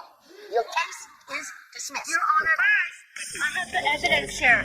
They step out. This isn't fair. They agreed that they'll watch the dog for me and try to find a place as a temporary agreement, and now they're saying they're denying the whole fact that they. I trusted these people. She's just inconsiderate and she's very selfish, obviously, because she just thinks that this is Penny's an object, and it's not. She can't give it away anytime she feels like it's inconvenient to her and take it back whenever. And now the next case. All parties in the matter of DeRosa versus Lane. Step forward, please. 22-year-old hairstylist Angela DeRosa is suing former friend, 24-year-old customer service rep Michael Lane, for the cost of rims for his Mustang and the new Movado watch. Michael says they were both gifts. Mr. Rosa, you claimed 2 loans to the defendant. Yes, I did. Why would you make him loans to begin with? You had a relationship with him? We were friends. He got into a car accident. He needed help. He wanted rims for his car, so I helped him out. All right, he got into a car accident, and you were just friends. Yep. When he Look got into at his me. car accident, I was the person he called to come get him. Look at me. He got into an accident with his car. Mm-hmm. You came and rescued him. I came, picked him up at the hospital. And now tell me about the rims. He wanted particular rims for his car. How much after the accident? It was right after the accident. The ones they were going to give him were the same ones he had before, but he wanted something bigger for his car, so he wanted 17-inch ones. So I made a phone call to my uncle. He got me the name of a place where I could get them at a good deal. Did you tell him that you were doing that? Yes, I did. What did you say to him? I said I found them. Look at me. I said I found them for $7.94. What did he say? Yeah, let's do it. And what did you say? He said, all right, you need to write a check out, whatever, and then we need to figure out how many days can I get them to you. He wanted them right away, so we had to pay for extra shipping and handling. So I did it, and he was supposed to give me half the money when they came, but he never did because he didn't cash his check. Well, you didn't say anything about him giving you money. You just said that you got him the rims. When was he supposed to give you money? That was a deal we made. I would help him out with them when he asked me. Helping him out by loaning him the money? Yes. It wasn't a gift, it was a loan. That's what you say. He says it was a gift. Mr. Rosa, why didn't he pay for the rims himself? He didn't have the money. Why didn't he have the money? I don't know. He said he didn't have the money. So then why did you do it? Because I was being nice. And that was very foolish. He wants 17-inch rims instead of 14-inch rims. He's got to compensate for something. So you say, listen, you don't got the money. Go with the 14 inches. When were the rims? In what month? I want to say August. What else do you claim you loaned him money for? The watch. Actually, he has the watch on right now on his wrist. Yeah, so? When did He you went loan with him? me to go pick it up. When? We went to go pick it out, I think, in October or September. And we went to go write a check out, but... Just a second. When did you actually transfer money for the watch? October. So 2 or 3 months after the rims hadn't been paid for. Yep. Right? Mm-hmm. Mm-hmm. So now he wants a new watch. Now tell me how it came about that you turned over any money to him for this new watch.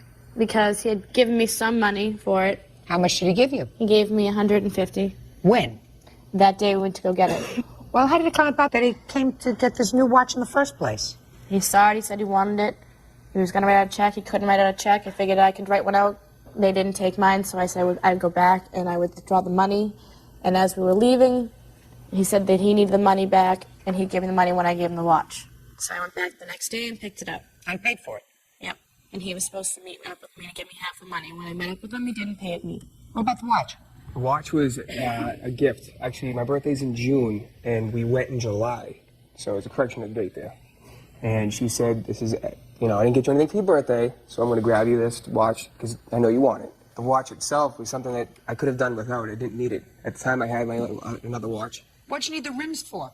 My car insurance was going to pay for the rims. The rims that I wanted, it wasn't a necessity. I mean, it's something, I wanted, but it's something that she offered. And I said, honestly, at the time, you know, we were friends, and it wasn't an intimate relationship. But it was to the fact that she cared about me, and I appreciate it. But it's something that, if I know I'm not going to be able to pay somebody back, I'm not going to go ahead and offer, say, listen, I'm going to pay you back later on down the road. I know that the circumstances at the time, I couldn't pay you back. So I most certainly wasn't going to take anything. That's how, Mr. Lane. Yes. Never mind right there. Just a second. Mr. Rosa, because you acted foolishly doesn't mean you get paid. I didn't act foolish. Yes. Oh, yes, you did. Actually, yes, you did. He just said that I got it to him as a gift. Actually, the gift that was given to him for his birthday is a tattoo that's tattooed on his arm that was paid for. That's what was given to him. Mr. Rosa, if you don't think you acted foolishly, I'm here to tell you that you're wrong. Let's say I believe your scenario that this man who had no way to make any money of consequence wanted 17-inch rims for his car at a cost of $800 when the insurance company was going to give him 14-inch rims. And if you liked him and if he was your friend, you say, that's nice, you want to buy him? Buy him. But you knew he didn't have any money. That's not true, because I used to help him out by cashing his checks for him because he didn't have his bank account check yet, so I would cash him for him and give him the cash from his check. I have direct deposit. He said he had to pay back his cousin. So? He said he had to pay back his cousin, so he wasn't giving you any money. You did a very foolish thing, and after you did the first foolish thing by buying him these rims, let me tell you what you wrote here in your complaint, which I found very interesting. You said, defendant decided he wanted new rims for his tie. He was very persistent on getting them. So I special ordered them for him and had them delivered to him right away. Yes. He was at my house the day he called me and said, did you get them yet? Did the rims come yet? He used to sit at my house. Did they get there yet? I have to go to work. Where are the rims? Why aren't they there? I have to have them dropped off. He used you. He's not a nice person. Let me tell you something. From what he just told me, he's not a nice person. He has a bad character. Because he said to me, I knew I couldn't pay it back. I didn't want her to buy me any presents. I didn't want anything from her. She knew I couldn't pay it back, but he took them. He took the rims, and he took the watch, and he's wearing the rims. He's wearing the watch. I'd like him to wear the rims. He's wearing the watch, and he's driving around on the rims. So he is a person of poor character. Because if what he's intimated in his answer is true, he said you liked him more than he liked you. And therefore, he took advantage of you, which makes him a bum. Yeah. Okay? But it makes you stupid, for which you do not get paid. Your case is dismissed. Privileged Karen tried to sue Judge Judy. 36 seconds later, she was bankrupt on live television. But what you're about to hear will shock you even more than that explosive courtroom meltdown. Because buried in the legal documents of this case is a secret so devastating, it destroyed not just one spoiled socialite, but an entire family empire worth over $200 million. Before we dive into this incredible case, tell me in the comments where you're watching from. I love seeing where my viewers are around the world. And don't forget to hit that subscribe button so you never miss more unbelievable cases like this one. Now sit back, relax, and enjoy the video. The CBS Television City Studios hummed with electric anticipation on this particular Tuesday morning. Stage 58, home to television's most feared courtroom, gleamed under the harsh studio lights.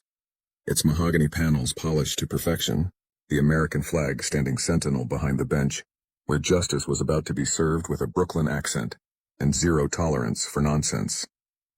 The packed gallery buzzed with nervous energy, knowing they were about to witness Judge Judy Sheindlin at her absolute finest. Though none of them could have predicted, they'd be front-row witnesses to the complete and utter destruction of American privilege. At the center of it all sat the woman who'd built an empire on telling entitled people exactly what they didn't want to hear. Judge Judy, 79 years old and sharper than a prosecutor's closing argument, adjusted her signature collar and surveyed her domain. Behind those steel-rimmed glasses were eyes that had seen every con, every excuse, every pathetic attempt at manipulation that desperate defendants could muster. She'd clawed her way out of the Brooklyn projects, earned every ounce of respect through sheer grit and legal brilliance, and built a 25-year television dynasty on one simple principle. Wealth doesn't buy you a pass from reality. Today, that principle was about to be tested by Madison Ashworth, a 34-year-old trust fund princess who'd never worked a day in her life, never heard the word no, and certainly never faced anyone who couldn't be bought, intimidated, or charmed into submission. Madison sat in the plaintiff's chair, her Hermes bag strategically placed for maximum visibility, her Louboutin heels tapping an impatient rhythm against the studio floor. Her blonde hair was arranged in that perfectly imperfect way that cost more per session than most people made in a month, and her designer suit screamed old money so loudly it practically echoed through the courtroom. But Madison Ashworth wasn't just another entitled defendant. She was the daughter of Victoria Ashworth, the socialite queen of Manhattan's Upper East Side, and the granddaughter of Charles Ashworth III, whose family name adorned hospital wings and university buildings across 3 states. She'd grown up in a world where problems were solved with phone calls to the right people, where family connections opened every door, and where the concept of consequences was as foreign as poverty. She'd come to Judge Judy's courtroom with a calculated plan, one whispered about in the mahogany-paneled offices of her father's law firm, and refined over champagne lunches at the country club. What Madison didn't know, what her army of expensive attorneys had failed to research, was that Judge Judy had been waiting her entire career for someone exactly like her. Someone so drunk on privilege, so convinced of their own untouchability, that they'd actually believe they could intimidate the woman who'd built her reputation on destroying entitled defendants. The case itself seemed straightforward enough. Madison was suing Miguel Santos, a hardworking contractor from Queens, claiming he'd botched a $50,000 kitchen renovation in her Hamptons vacation home. But buried beneath the surface of the seemingly simple dispute was a web of lies, manipulation, and cover-ups that reached into the highest echelons of New York society. The cameras rolled, broadcasting live to millions of viewers who tuned in daily for their dose of no-nonsense justice. But today they were about to witness something unprecedented. They were about to watch 36 seconds that would become the most replayed moment in daytime television history. 36 seconds that would prove once and for all that privilege without character isn't just worthless. It's dangerous. As Judge Judy's gavel hit the bench for the first time, the battle lines were drawn between old money arrogance and Brooklyn justice, between inherited privilege and earned respect, between a woman who'd never faced real consequences and the judge who specialized in delivering them. Before we see exactly how this explosive confrontation unfolds, and trust me, what happens in those 36 seconds will leave you absolutely speechless. Hit that subscribe button if you love seeing entitled people get exactly what they deserve. Because what you're about to witness isn't just a courtroom victory, it's the complete annihilation of everything Madison Ashworth thought she knew about power, privilege, and the price of underestimating the wrong person. Trust me, you won't want to miss a single second of what happens next. To understand the magnitude of what was about to unfold in Judge Judy's courtroom, you need to know the real story behind Madison Ashworth, a story her family's public relations team had spent millions keeping buried. Madison wasn't just wealthy. She was generational money, the kind of obscene privilege that builds empires on other people's backs and calls it legacy. Her great-grandfather had made his fortune in the 1920s through questionable real estate deals and political connections that would make modern corruption scandals look like parking tickets. By the time Madison was born, the Ashworth name carried enough weight to crush anyone who dared challenge their authority. Growing up on Manhattan's Upper East Side in a 40-room mansion that overlooked Central Park, Madison had learned early that rules were suggestions, laws were negotiations, and consequences were things that happened to other people. At 16, she'd totaled her brand-new BMW while texting and driving, injuring 3 people in the process. Instead of facing charges, the victims received anonymous settlements, the police report disappeared, and Madison got a newer, more expensive car for her 17th birthday. At 22, She'd been caught cheating on her Harvard entrance exams. Rather than facing expulsion, a new library wing appeared on campus with the Ashworth family name etched in marble. And Madison graduated cum laude without ever attending a single class she didn't want to. This pattern of privilege and protection had shaped every moment of Madison's existence. She'd never pumped her own gas, never stood in line at a grocery store, never faced a single consequence that couldn't be erased with the family checkbook. Her mother, Victoria Ashworth, had raised her daughter to believe that wealth wasn't just an advantage, it was a divine right, a natural order that separated the chosen few from the struggling masses.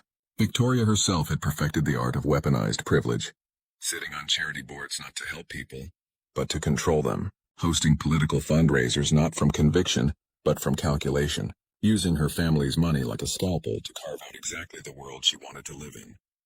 But Madison had taken her mother's lessons to a whole new level. She'd turned entitlement into an art form, wielding her privilege like a sledgehammer against anyone who dared to treat her like a normal person. Restaurant servers, retail workers, contractors, anyone in the service industry became her personal targets for humiliation and abuse. She'd perfected the art of the lawsuit threat, the Yelp review destruction, the social media cancellation campaign. She genuinely believed that her money made her superior, that her family name granted her immunity, and that Judge Judy Shendlin would be just another working-class woman who could be intimidated into submission. What Madison hadn't bothered to research was the woman sitting across from her, the steel-eyed judge who'd built her entire reputation on destroying people exactly like Madison. Judith Susan Shendlin had grown up in the Flatbush projects of Brooklyn, where privilege was a foreign concept, and survival meant earning every single thing you got. Her father, Murray Bloom, was a dentist who worked 16-hour days to provide for his family, teaching young Judy that respect wasn't inherited. It was earned through blood, sweat, and refusing to back down from anyone. Her mother, Ethel, had survived the Great Depression and World War II, instilling in her daughter an unshakable moral compass and a bone-deep hatred of waste, laziness, and unearned arrogance.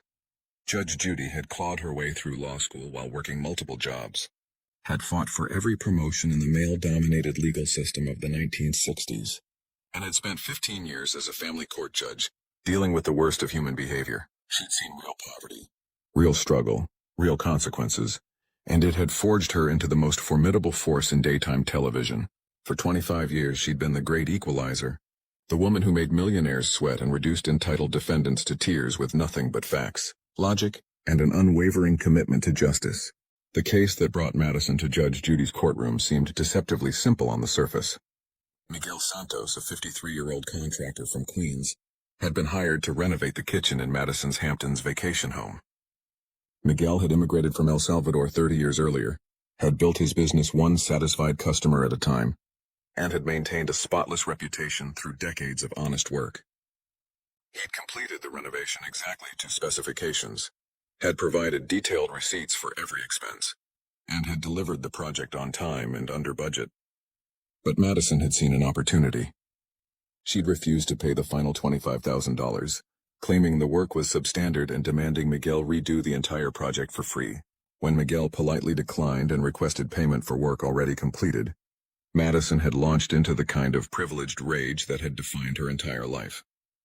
She'd threatened to destroy his business, to have him deported to ensure he never worked in the Hamptons again. When Miguel still refused to back down, Madison had decided to make an example of him, to show the world what happened when the help forgot their place. She'd filed her lawsuit not just for the $25,000 she owed Miguel, but for an additional $50,000 in damages, claiming emotional distress, loss of property value, and punitive damages for his alleged incompetence. She'd hired the most expensive attorneys money could buy, had prepared character witnesses from her social circle, and had walked into Judge Judy's courtroom convinced she was about to teach a poor immigrant the cost of challenging American royalty. What she didn't realize was that she'd just declared war on the wrong woman, and in exactly 36 seconds her entire world would come crashing down in the most spectacular fashion daytime television had ever witnessed. The moment Judge Judy's gavel hit the bench, the temperature in the courtroom seemed to drop 10 degrees. We're here today because Miss Ashworth believes she's entitled to $50,000 from Mr. Santos for allegedly botched kitchen work, Judge Judy began, her Brooklyn accent cutting through the studio air like a blade. Ms. Ashworth, Explain to me why you think you deserve money from a man whose work you refuse to pay for. Madison straightened in her chair, her Cartier bracelet catching the studio lights as she prepared to deliver what she believed would be a devastating opening statement. But before Judge Judy could even finish her question, Madison did something that sealed her fate. She interrupted. Your Honor, I think there's been some confusion here, Madison said, her voice dripping with the kind of condescension that comes from 34 years of never being challenged. I'm Madison Ashworth. My family has been featured in Town & Country magazine 17 times. We don't get taken advantage of by. She paused, glancing dismissively at Miguel. People like him. The courtroom fell dead silent. The audience exchanged glances, sensing they'd just witnessed something unprecedented. In 25 years of television, no defendant had ever interrupted Judge Judy in the first 30 seconds, and certainly not with such breathtaking arrogance. Judge Judy's eyebrows shot up behind her glasses, but her voice remained dangerously calm. Ms. Ashworth, let me explain something to you. I don't care if your family has been featured in Toilet Paper Weekly. In my courtroom, you speak when I tell you to speak. You understand me? Madison's perfectly glossed lips curled into what she probably thought was a charming smile, but came across as pure smugness. Judge Sheindlin, I think you're misunderstanding the situation here. My father's law firm has handled cases for 3 Supreme Court justices. We know exactly how the legal system works, and frankly, I'm not sure this little television show has the jurisdiction to handle a case of this magnitude. The audience collectively gasped. Someone in the back row whispered, "Oh my God." And you could practically hear the collective intake of breath from millions of viewers at home. Madison had just questioned Judge Judy's authority, implied her courtroom was illegitimate, and suggested that wealth granted immunity from justice. Judge Judy leaned back in her chair, and anyone who knew her could recognize the dangerous glint in her eyes. Miss Ashworth, did you just call my courtroom a little television show? Her voice was silk-wrapped around steel, the calm before a hurricane that was about to reshape the legal landscape. Well, I mean, this isn't exactly the Supreme Court, is it? Madison replied, actually laughing as she gestured around the studio. I agreed to come here as a favor to my attorneys to give this man, she pointed at Miguel without even looking at him, a chance to explain why he thinks he deserves our money. But let's be realistic about what this is. Miguel Santos, sitting quietly in the defendant's chair, watched this exchange with growing amazement. He'd faced discrimination and condescension his entire career, but he'd never seen anyone stupid enough to disrespect Judge Judy on her own show. He caught Judge Judy's eye and saw something there that made him sit up straighter. Justice was coming, and it was going to be swift, brutal, and absolutely beautiful to watch. Judge Judy placed her hands flat on the bench, her wedding ring clicking against the wood. Ms. Ashworth, you just made the biggest mistake of your privileged little life. And in about 30 seconds, you're going to understand exactly why underestimating this little television show is going to cost you everything. You think that family name protects the countdown to Madison's destruction had officially begun, and not even her family's $200 million empire could save her from what was coming next. What happened next was a masterclass in judicial destruction. Judge Judy opened Miguel's file and began reading with the precision of a surgeon wielding a scalpel. Ms. Ashworth, according to these receipts, Mr. Santos completed your kitchen renovation 3 weeks early and $1,500 under budget. Every appliance was installed to manufacturer specifications. Every permit was properly filed, and you signed off on the final inspection. So explain to me why you think you deserve $50,000 from a man who did exactly what you hired him to do. Madison's confidence flickered for the first time. Well, the countertops weren't the exact shade of marble I requested, and the cabinet handles felt cheap. Stop. Judge Judy's voice cracked like a whip. Mr. Santos, show me the signed contract. Miguel handed over a document that Judge Judy examined with theatrical precision. Ms. Ashworth, this is your signature approving the exact marble and cabinet hardware that was installed. Are you telling me you don't remember signing this? Madison's face flushed red as she fumbled through her designer purse. My assistant handles most of these details. I can't be expected to remember every little detail of a $50,000 renovation. Judge Judy interrupted. Ms. Ashworth, you claim emotional distress, but the only distress I see here is Mr. Santos dealing with a client who thinks her money makes her above basic human decency. The audience was riveted, watching Madison squirm as her carefully constructed case crumbled in real time. Judge Judy continued her systematic destruction. You hired an immigrant contractor because his prices were lower than your usual Hamptons vendors. then tried to stiff him on payment when you realized he wouldn't be intimidated by your family name. That's not emotional distress, sweetheart. That's just old-fashioned greed. Madison's desperation was becoming palpable. Judge Scheindlin, I don't think you understand who you're dealing with. My family has connections that go all the way to... Let me stop you right there, Judge Judy said, her voice dropping to a dangerous whisper. Because you're about to threaten me. And when you do, those 36 seconds I promised you are going to start ticking. Madison Ashworth had reached her breaking point.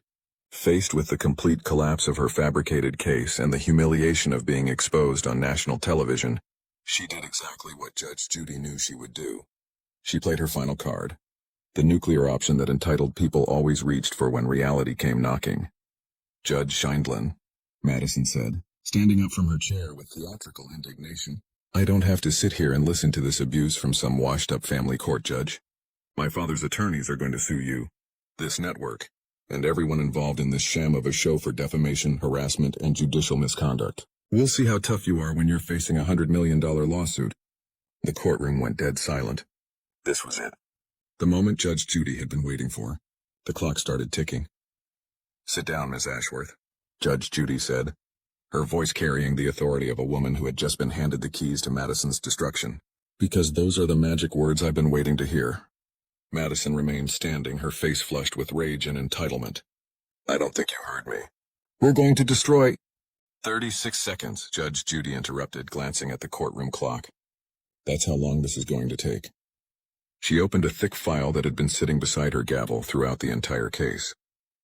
Miss Ashworth, did you really think I became America's highest-paid television judge by not doing my homework? What are you talking about? Madison demanded, but her voice had lost its earlier confidence. I'm talking about the 3 previous contractors you've pulled this exact same scam on, the 5 restaurants you've sued for imaginary food poisoning, the 12 employees you've tried to destroy with false harassment claims. Judge Judy's voice was building like a tsunami. I'm talking about a pattern of fraud that my researchers uncovered the minute your case crossed my desk. Madison's face went white. You can't prove. 20 seconds left, Judge Judy announced. Here's what's going to happen. You're going to pay Mr. Santos the $25,000 you owe him, plus another $25,000 in punitive damages for wasting my time with this fraudulent lawsuit. That's $50,000 payable immediately. I'm not paying anything, Madison screamed. You can't make me? 10 seconds, Judge Judy said with a smile that could have cut glass. Oh, but I can. Because I'm also awarding Mr. Santos the right to place a lien on your Hamptons house until you pay every penny. And Ms. Ashworth, your little threat to sue me just became Exhibit A in Mr. Santos's countersuit for harassment and attempted extortion. Time's up, Judge Judy declared, as her gavel hit the bench with thunderous finality. You just went from owing $25,000 to owing $50,000 and opened yourself up to federal charges. Congratulations, sweetheart, you just played yourself. Madison Ashworth stumbled out of the courtroom in complete shock, her designer heels clicking frantically against the studio floor as reality crashed down around her. The audience erupted in thunderous applause, giving Judge Judy a standing ovation that lasted 3 full minutes. But the real devastation was just beginning. Within hours, the courtroom footage had exploded across social media. The hashtag, Privileged Karen, began trending worldwide, with Madison's meltdown viewed over 50 million times in the first 24 hours. Her family's carefully crafted public image, built over 3 generations, crumbled in a single afternoon. The consequences were swift and brutal. The lien on her Hamptons house triggered an investigation into the Ashworth family's business practices. Federal investigators, armed with Judge Judy's evidence of Madison's fraud pattern, began examining decades of questionable lawsuits and settlements. The family's charitable foundation came under scrutiny, revealing millions in misappropriated funds. Banks froze assets pending investigation. Madison's mother, Victoria, watched in horror as their social circle abandoned them overnight. Country club memberships were revoked. Charity board positions disappeared and political connections vanished. The $200 million empire began collapsing like a house of cards. Meanwhile, Miguel Santos became an overnight hero. His business exploded with new clients who respected his integrity. He used his newfound platform to help other immigrant contractors who'd faced similar discrimination. Judge Judy personally recommended him to several celebrity clients, transforming his life completely. The most delicious irony, Madison's threatened lawsuit against Judge Judy never materialized. Her family's attorneys, faced with mountains of evidence documenting her fraud, advised immediate settlement and public silence. The woman who thought she could intimidate America's toughest judge had instead handed her the ammunition to destroy everything she held dear. If you're enjoying watching privilege meet reality, smash that like button and let me know in the comments what you think should happen to entitled people like Madison.